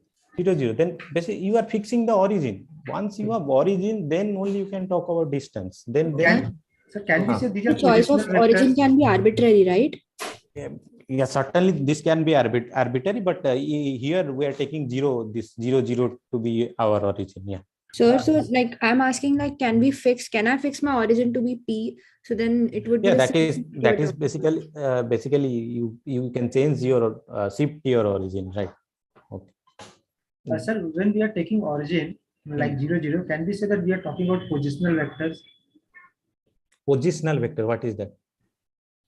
Like when we are taking origin 0, 0, then positional vectors. What is that? Positional vector? I don't know. What do you mean by that? When a vector is passing through origin. What do you mean by a vector passing through origin? Like here we draw that line, which is parallel to PQ. You draw, yeah, the vector doesn't passes through origin. If you draw a line connecting that vector and origin, that will pass through origin. Okay. Yeah. So okay, so my point is okay. Then see this. Then what basically I have to find? I have to find a unit vector. So basically I have to find a line which passes through origin and parallel to this line. So once this line passes through origin, okay, then I can take the unit vector. If I don't have the concept of origin, then basically I don't have the concept of unit. So for this question, so how to come correct, sir? So how from the equation how to derive, sir? Yeah, that is what I have done here, right? Okay. That is what I have done here, right? So now coming back so to here 3 by 4. So the unit vectors are here now are 3 by 5 and 4 by 5. Is it? No. Finally, this is the line, right? Okay. This is the line. This line is basically 4x equal to 3y. Right. Okay. Now you take a point on your first quadrant and you take the norm. This will give you the unit vector. Okay. Now coming back to the point of the question, which or the problem statement construct that is there, which is that if I have a function, so for example, if we just go back to the question, and at a certain point P, I have to find the derivative, right? So x square plus y square, it will be a curve that will be there at point P12. I have to find what is the derivative, which is like delta H. I would be looking at in the direction of Q. Whereas when I'm taking the unit vector that is passing through my origin, so will it pass through 1, 2? If I just graphically, you have to look at it, my formula would be what? Formula is f of x plus h in the direction of the unit vector. So will it be the incremental distance from point Q? Is that what it is coming then? Because yeah, when in the end basically it's coming that, like, if you, what is this basically, what when you are writing that P, so in the end what you will write, so this is basically what, P plus h times this unit vector, right? Yeah. So when you will consider this one, certainly this will pass through. Okay. I'm starting with that specific point, and on that I am doing a delta addition. Okay. Yes. Then basically you are looking at the rate of change in this direction. Minus Fn. Okay, so once you have the unit vector, then it's more or less it's a Yes, sir. Now it can be done. basic calculation. Yes, it can be done.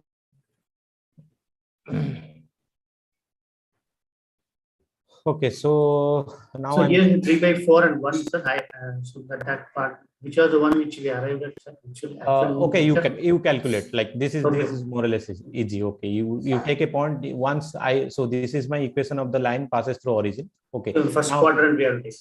yeah, basically I want to compute in this direction, right? PQ, right? So find out XY so that both of them are on the first quadrant, right? Yes.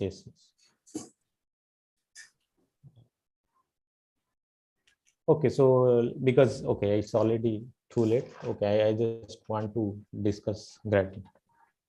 Gradient. Yeah. Okay, so okay, gradient. Suppose you have a map. Let's say Rn to R. Again, the same condition. Like, don't. Okay, it's better. I should take some subset of Rn, and A is a point. Let's say A is a point in your domain D, and D contains A and as well as a open ball around A. Okay, so then the gradient function, so del of F, del of F at point A is defined as so okay, so F is a function of n variable, right? So we have to take the partial derivative with respect to all the variable. So this is partial derivative of F with respect to x1 at point A.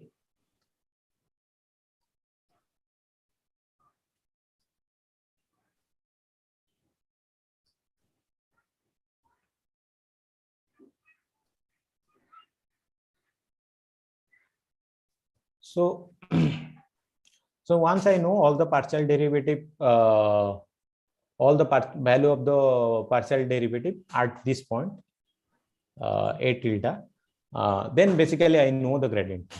Okay, so gradient map, this then it's basically it's a map from Rn to maybe say D to Rn. Okay, so it's a map from D to Rn because this is a vector, right?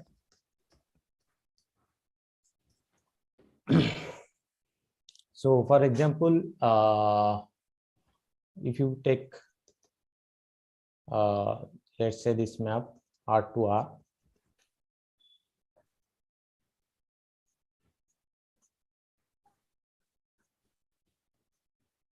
so what will be the gradient of this function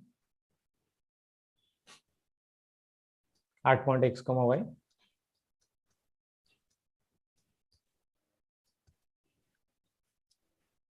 2x, 2y.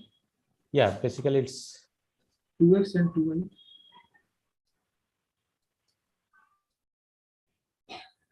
which is nothing but 2x plus 2y. 2y. Yeah.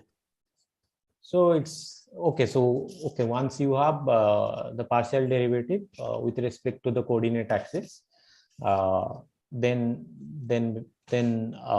basically you have the gradient vector. Okay. So Sir, here I have a very trivial question. What is the difference between gradient function and gradient value? the value of the gradient at some point is basically the gradient value, right? Like when you were talking, what do you mean by?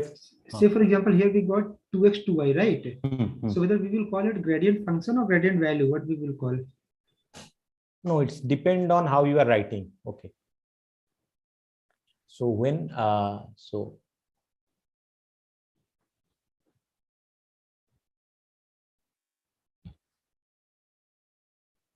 so it's depend on how you are writing. So by writing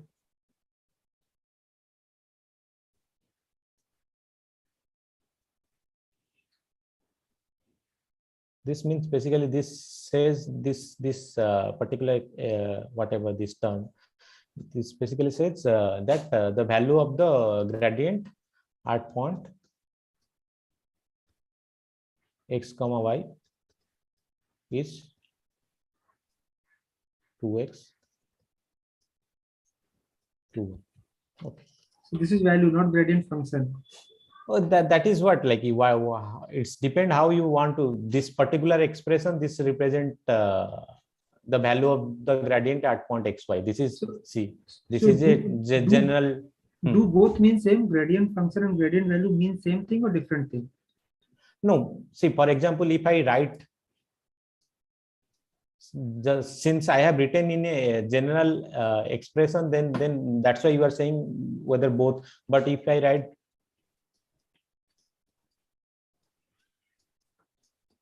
this represent the gradient value at point 1 comma 1, right? Okay.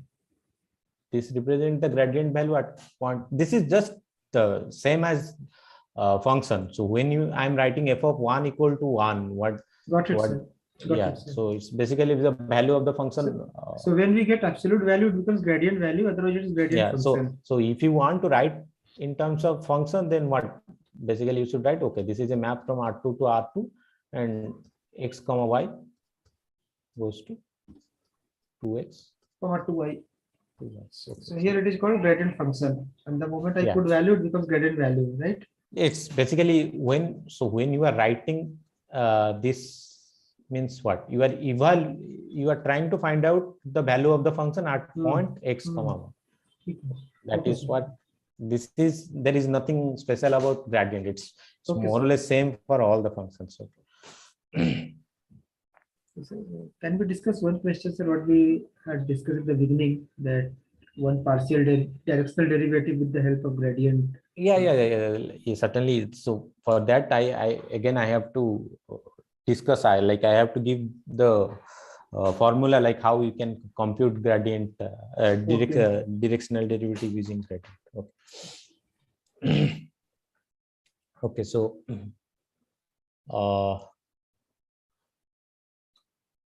okay, so let's say I just want to give you the formula, like, okay, so what how actually you can compute the directional derivative using gradient. Okay, for that the function should satisfy a few conditions, then only you can apply that formula. So the first thing is obviously the del f exists and is continuous on some open ball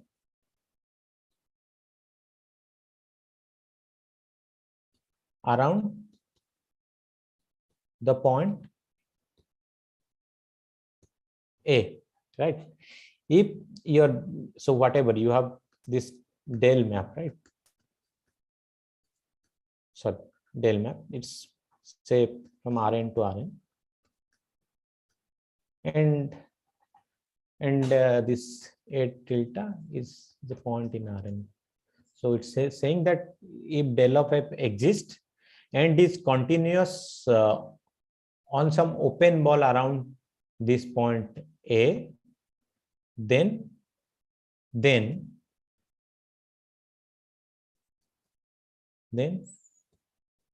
for every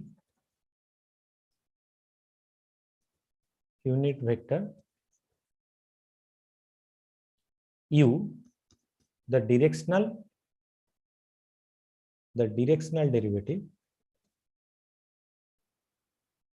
derivative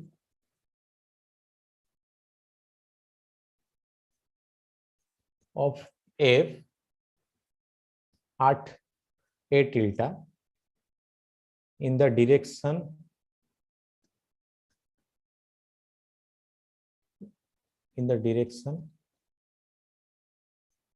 of u is this gradient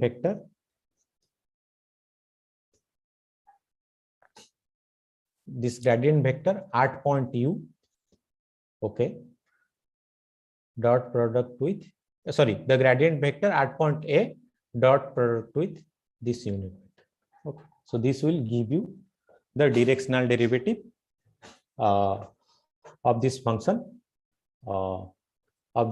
at point u in the direction of u.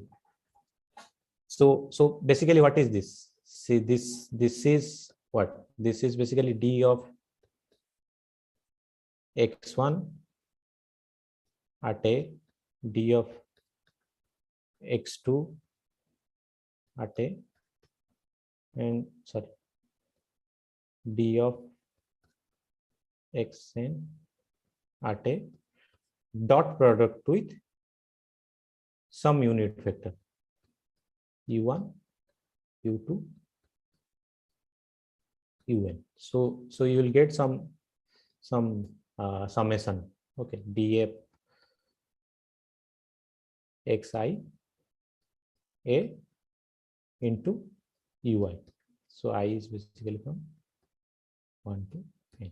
Okay. So this particular expression, this will give you the directional derivative of the function at point A in the direction of u. But okay, before applying this result, you have to make sure that this del f satisfy this condition. Okay, otherwise you cannot apply it. In this case, what do you mean by del f exists? That means all differential has to exist. Yes, del f exists. So see, the partial derivative, sometimes you don't have partial derivative, right? You know, what would be that situation? Partial derivative doesn't exist. In this, for example, if I have end on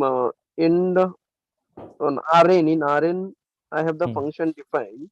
And if I say that partial derivatives, so essentially we're saying that it's a piecemeal or not at the boundary, whether it exists or not. So it's the fundamental level I'm going, is it? No, sorry, I didn't get you. Like what you were saying? What do you mean by the differential may not exist? That is what we are. So first, for delta f to exist here, we're talking about, which essentially means the component-wise differential has to exist. Yes, true.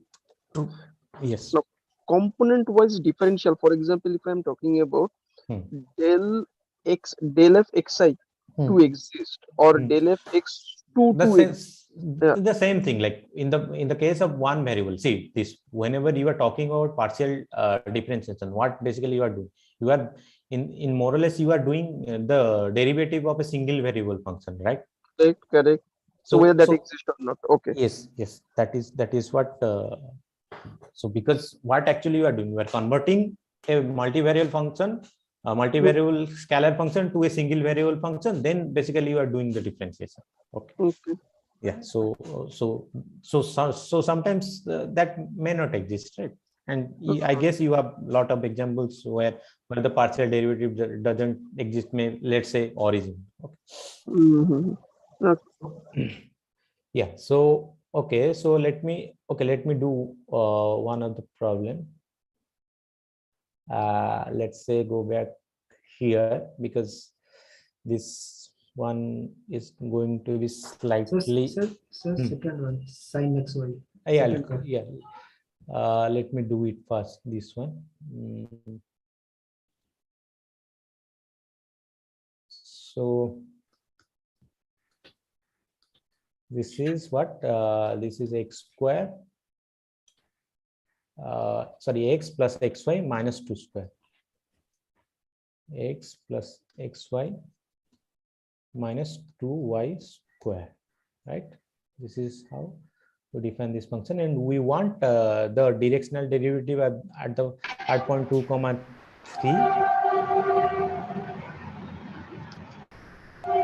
So this is my a in the direction of this is not a unit vector. Okay.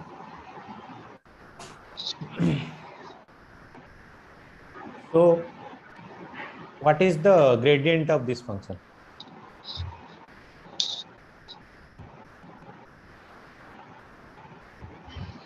One plus y. Sorry? 1 plus y. 1 plus y, right? Minus 4y plus x. When you are okay, plus x.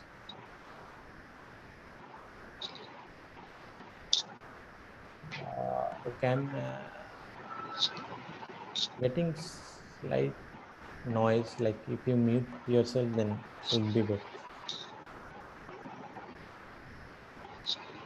So this is my gradient function, right? And I want to compute the directional derivative at this point. Let me mute. Yeah. So I want to compute the directional derivative of this function at this point in the direction of this, and certainly it's not a unit vector. So basically I have to take the unit vector. So here, what is the unit vector? 1 by root 2, I guess. 1 by root 2. 1 by root 2. So if I apply this gradient thing, so then what I can do? I can take del of 2 comma 3. So that is how we define, right?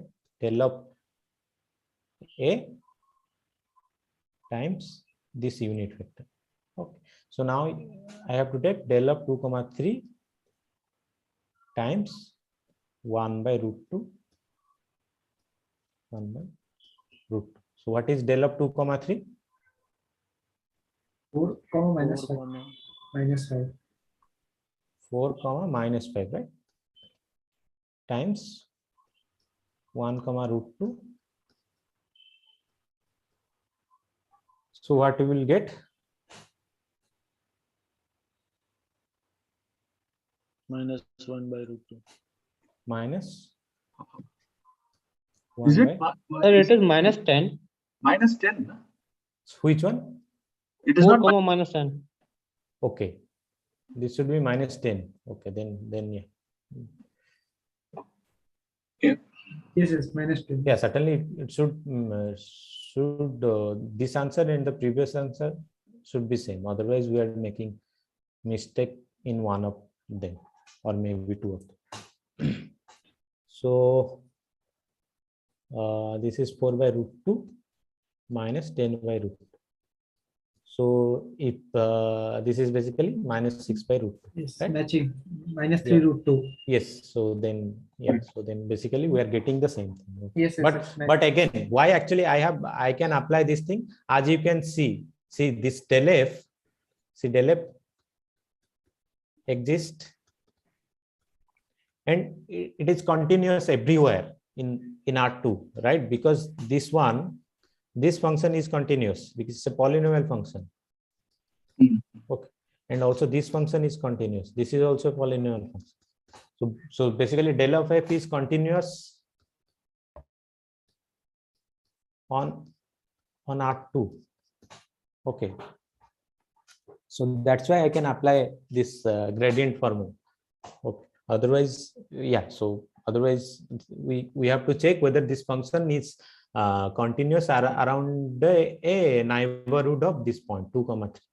And certainly this function is continuous in whole R2. Then we don't have to check, because yeah, since it is continuous in whole Rn, then certainly Rn is also a neighborhood of R2 is also a neighborhood of this point A.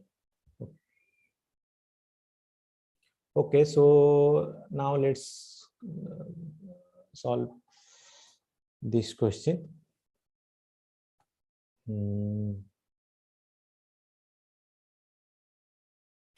Okay, this is also continuous everywhere.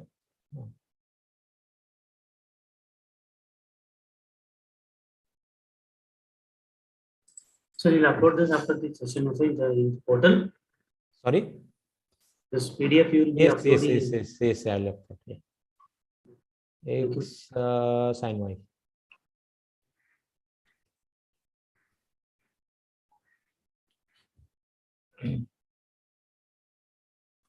1 0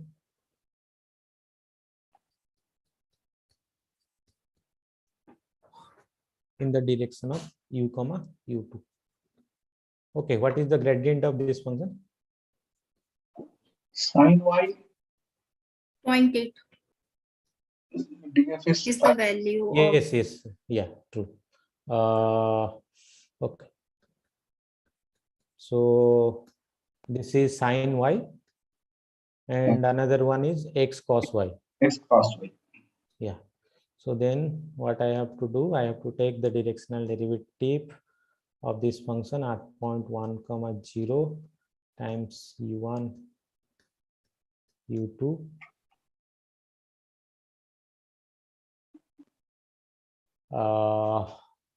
which is 0.8, right? Yes.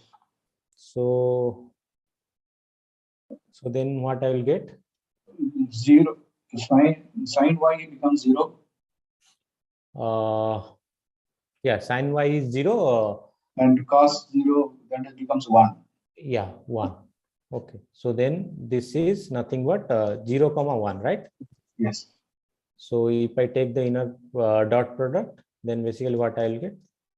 u2 is equal to 0.5.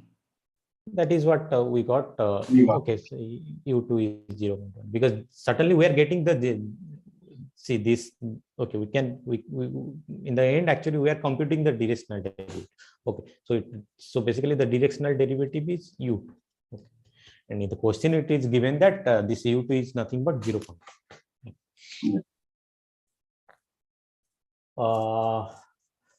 This is, I guess, this is slightly problematic.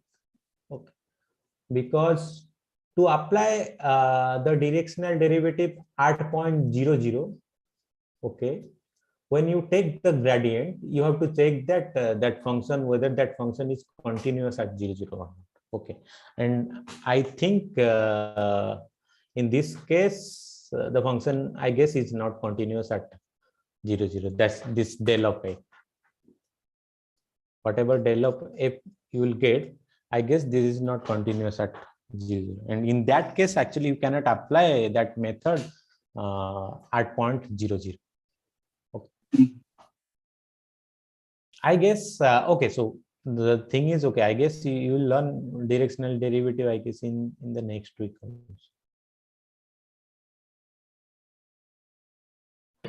Conceptually, if I just look at it, first one we understood no directional derivative, how we have to do it at a certain point. That's a fundamental definition. Then we went to gradient, and then we had a gradient value multiplied by the unit vector gives me the directional derivative. But conceptually, how does it come? So when I do direction gradient into unit vector gives me the directional value. So conceptually, how do we connect it? It gives a result. The methodology and understood step by step how it is to be done. Yeah, basically what it's saying, like, see, if you know the direction in some see what actually you are doing. So basically it's saying that, okay, if you know the direction of the rate of change of the function, okay,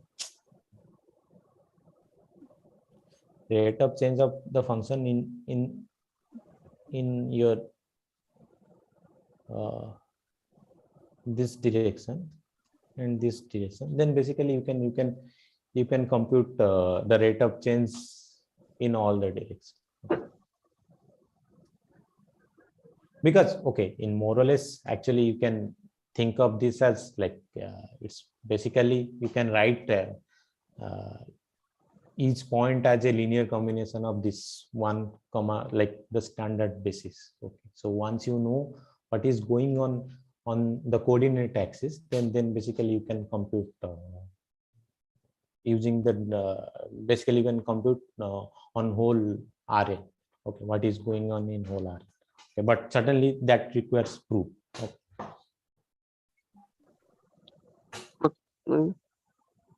Can you just scroll up the previous worked out examples, so x cos y? Just wanted to know how we computed that. The earlier one, x cos y plus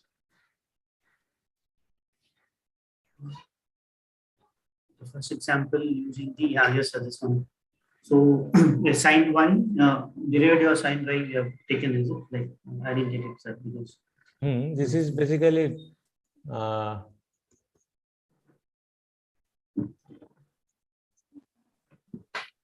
y is constant. del f by del x.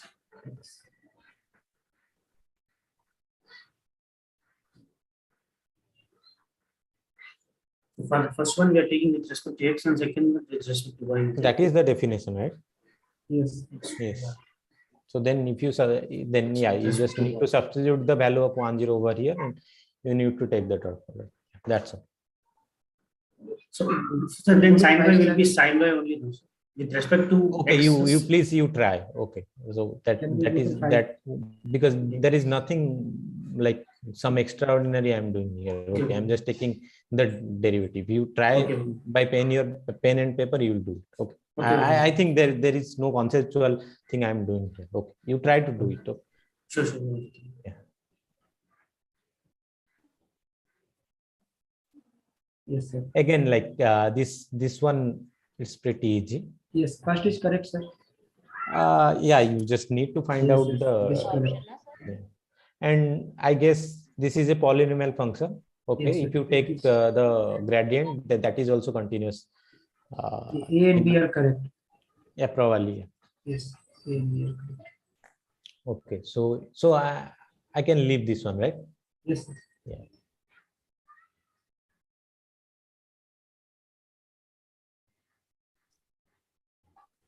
Okay, so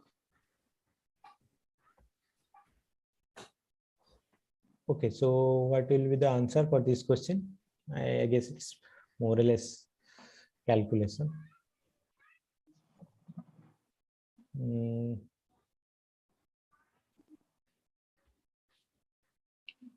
Solve it, sir. Irrational function.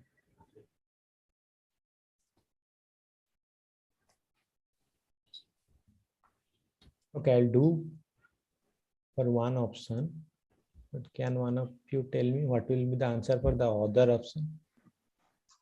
Like I need to calculate d of f, d of x, and d of f with respect to d of y. So let me compute only d of x. So just in the meantime, you can check the answer for d of f and d of y. That will be better. So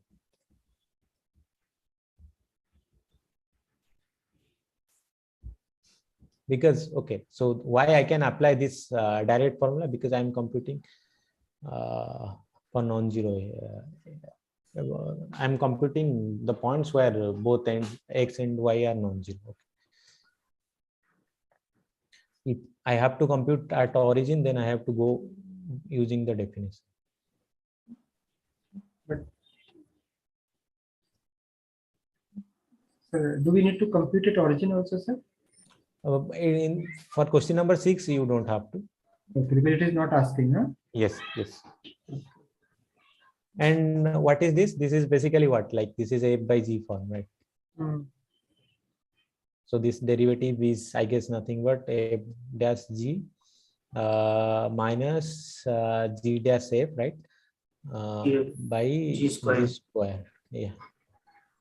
So so this is if I compute derivative of f q with respect to x, this is 0. So this part is 0. In the below, I will get x square plus y square whole square, right? This is g. What is g dash of x is basically 2x minus y cube. Sorry. Yeah. So 2x y cube. Yeah. So this is d of f with respect to x. So what will be d of f with respect to y? The last option. This one. D. Yes, sir. Okay. So you can check like. Hello. No, sir. No, sir. C option. Option C. Option C. Okay, let me check. Plus. Yes, sir, option C. This is 9.6 question, I guess. 3x square y square plus, yeah, option C. So you can check option C is your correct.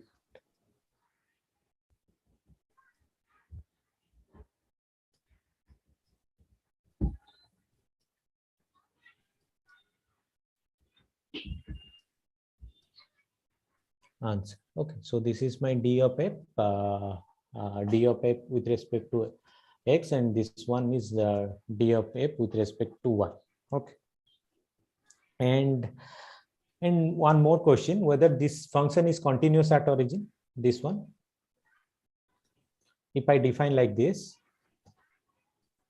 if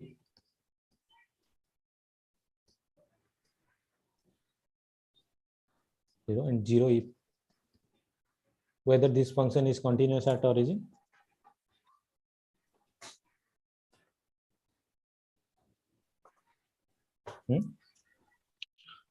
No, because the powers are same on the Yeah. numerator. So basically, if you take y equal to mx, then you may get different. So shouldn't it be 3y power 4? So, which one? Sir, in multivariable, how to check for continuity? That we have discussed in the last del session. For del f by del y, 3x squared, the whole into x squared plus y squared. So it will become 3y power 4, right? Which one? With respect to y, sir, partial derivative with respect to y. Del f by del y, sorry. Okay, you check, like, okay, I don't want to check. Okay, like, because, okay, if you are saying this is wrong, then I have to compute it. Okay, there is no other way I can disprove you. Okay, so when you are saying that this is wrong, then I have to compute. So okay, so my question is whether this is continuous or not, this function. If I define this function like this, because I guess if you compute the partial derivative at 0, 0, let's say, if I compute the partial derivative at 0, 0, let's say d of x at 0, 0, what I will get? 0 by 0.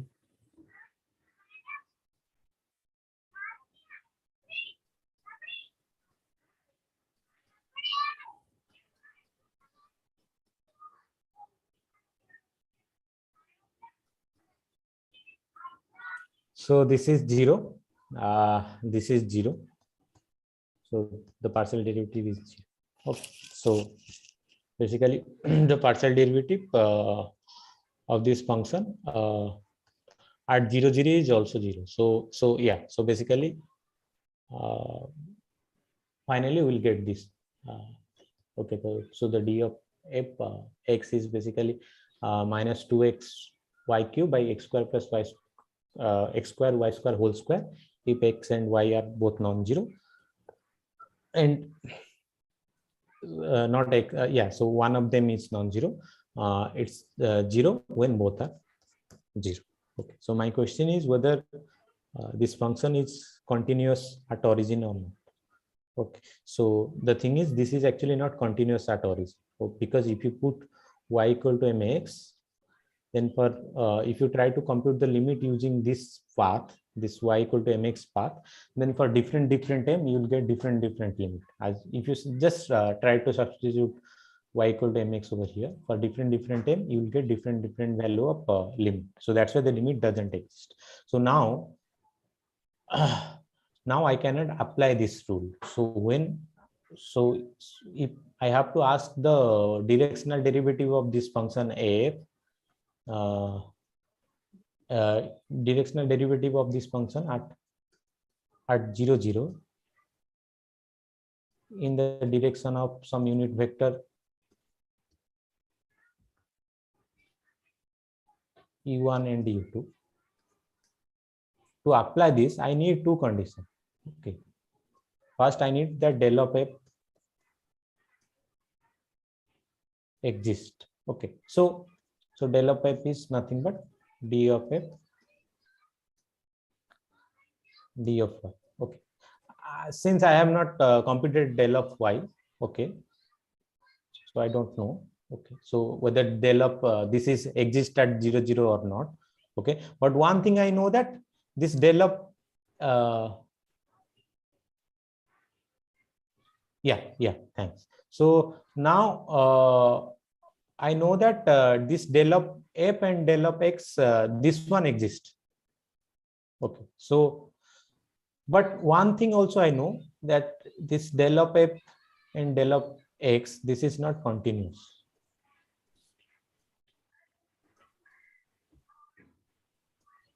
At 0, 0.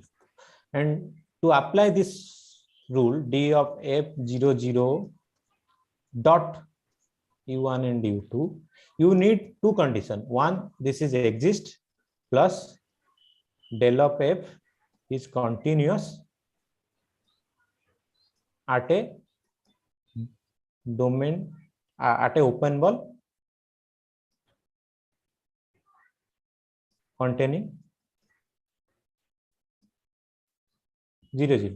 But this del of f by del of x is not continuous at 0, 0, right? Because that is what we showed here. This del of f by del of x is not continuous at 0, 0. That means since one of the component is not continuous, that means del of f is not continuous at 0, 0. If it is not continuous at 0, 0, then certainly it cannot be continuous on a open ball containing 0, 0, right? Because that open ball certainly will contain 0, 0. Okay, if del of f is not continuous at 0, 0, then certainly it cannot be continuous on a open ball containing 0, 0. Since that is not true, this del of f doesn't satisfy this condition. That's why we cannot use this gradient approach to solve to find out the directional derivative. Okay. So this cautious approach, we should take it for piecemeal function only at boundary condition. Otherwise, this should be okay, right? Yeah. Otherwise, it should be okay, because if you take some other point, then actually this if you take some non-zero point, then this del of f is continuous at that point. Okay, so piecemeal function boundary condition only if it comes, then let's look for this condition satisfaction, otherwise move on. Yeah, otherwise you can directly apply. Okay. The only problem is when at the boundary point, because they are only you face this discontinuity. Yeah. Yes. Okay, so that is what in question number 7, it's more or less we have discussed. First, basically, we have discussed that this is not continuous. This is not continuous, we have proved. So the first option is incorrect. Second option is correct, that del of x is not continuous at origin. This, I guess, you need to check whether this is continuous at origin or not. You need to check. I guess this is not continuous at origin by the same logic, because here also, if you put, I guess, if this is this del of this function is this, then if you again put y equal to mx, then this limit is dependent on. Okay, so yes, I think this is not continuous at origin. So the expression becomes 0, right? Which one? While checking the continuity, whether the function is continuous or not, we are checking the partial derivative, right? So if I am putting the value 0, so no continuity, for continuity, why you need partial derivative? No, this del f by del y we are checking. This is a function. This is a function, right? This is some function. You are checking the continuity of this function, right? Right.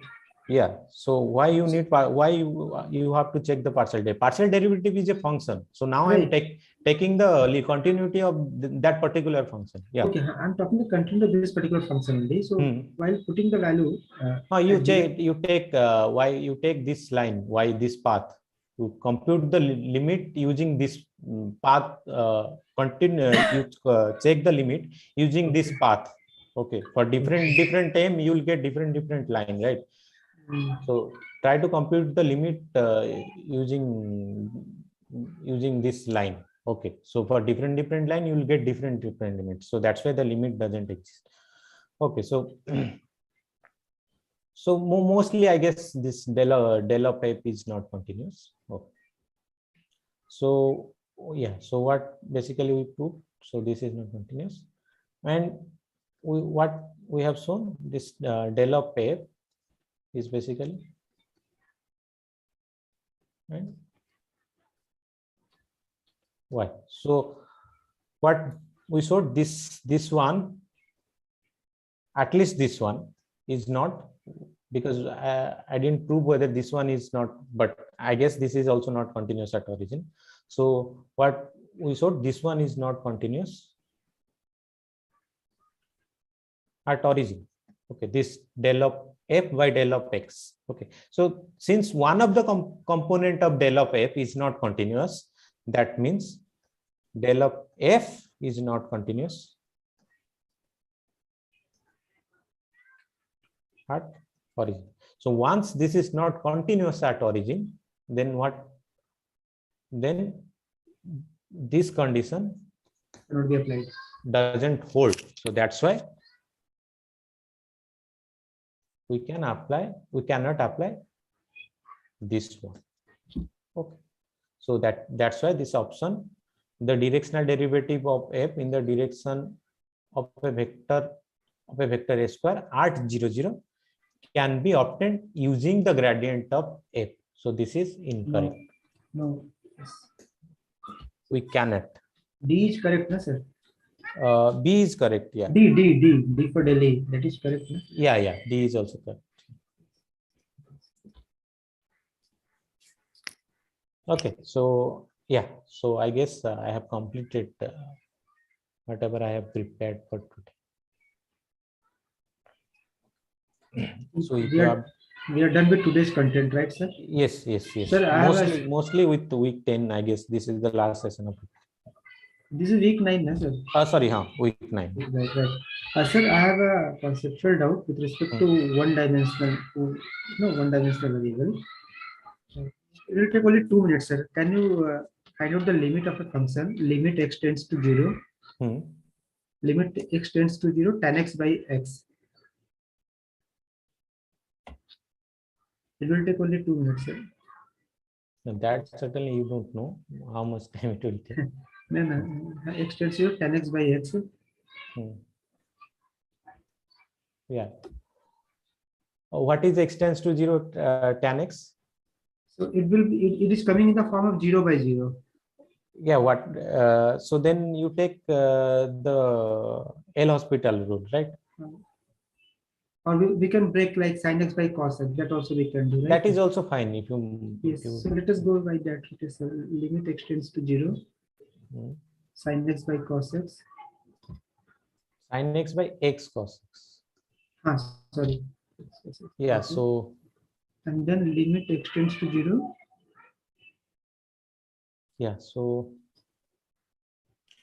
Okay. Now this is 0, right? Right. This is 0. So this is in 0 by 0 form.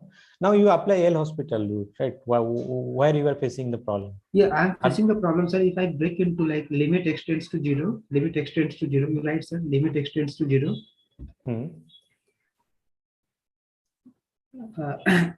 Sin x by x. Sin x by x. X.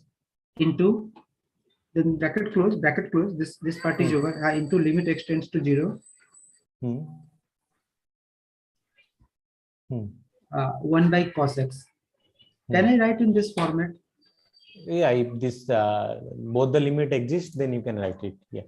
So, but my question is here only, sir. If I can write in this format, so the first expression will become 1, and the second expression will also become 1, right? Because cos 0 is 1, so answer will be 1. But before writing this kind of expression, how to ensure that limit exists? How to ensure that limit exists?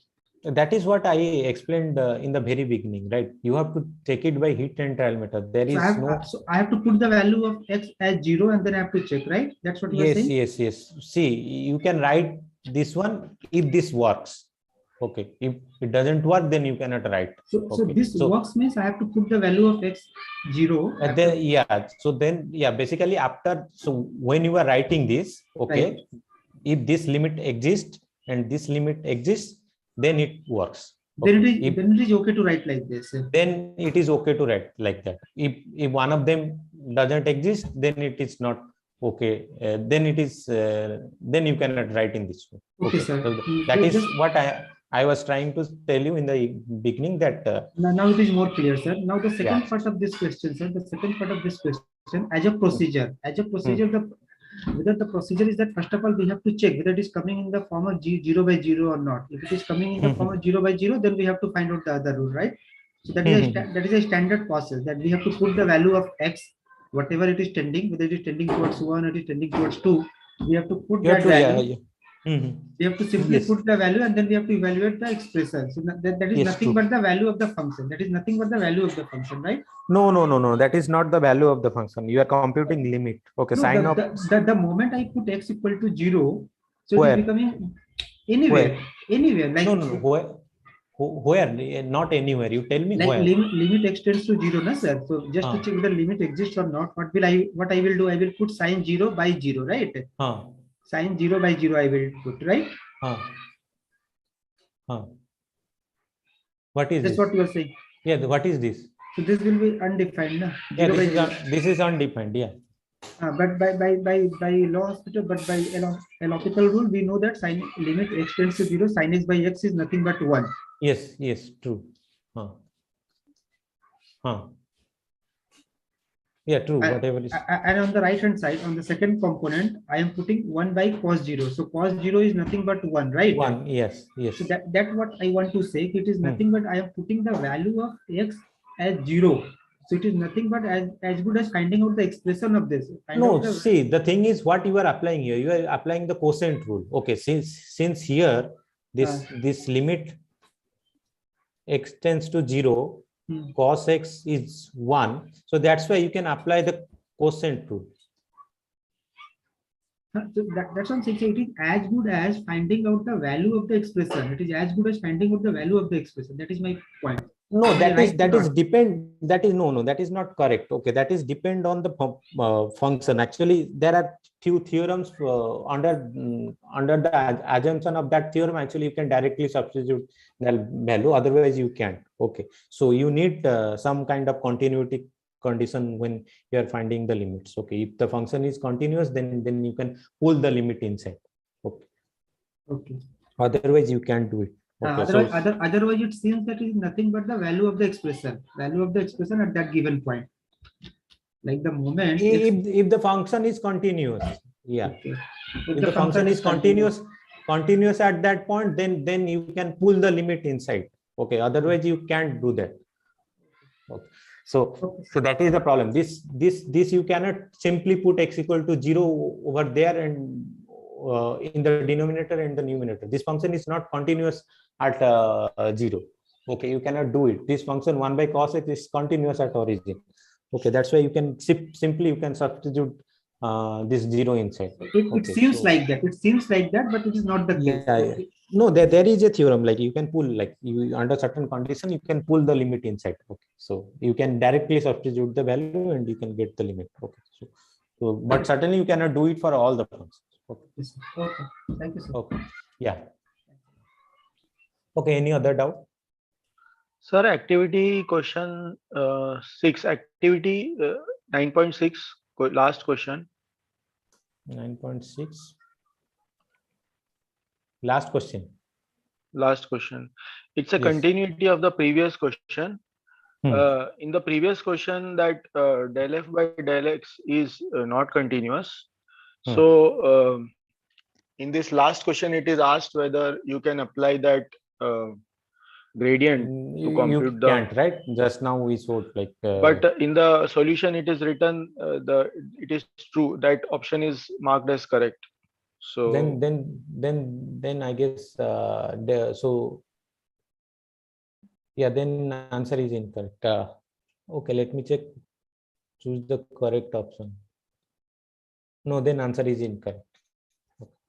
because if it's given that del of so one of the answers is del of f is discontinuous at origin. Okay, so once it is discontinuous, then you cannot apply it. Yeah, I guess the answer is incorrect. Yeah, we'll change it.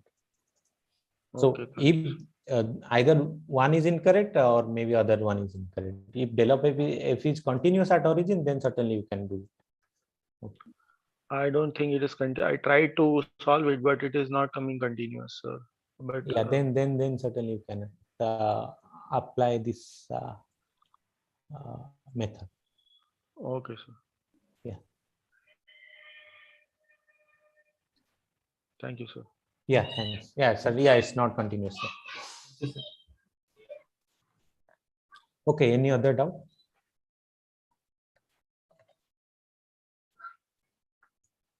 Okay, so then I'll stop the session. Okay. Okay, thank you. Thank you, sir. Thanks a lot. Yeah, thanks. Thank you, sir. Yeah, thanks. Thank you, sir. Yeah, thanks to all.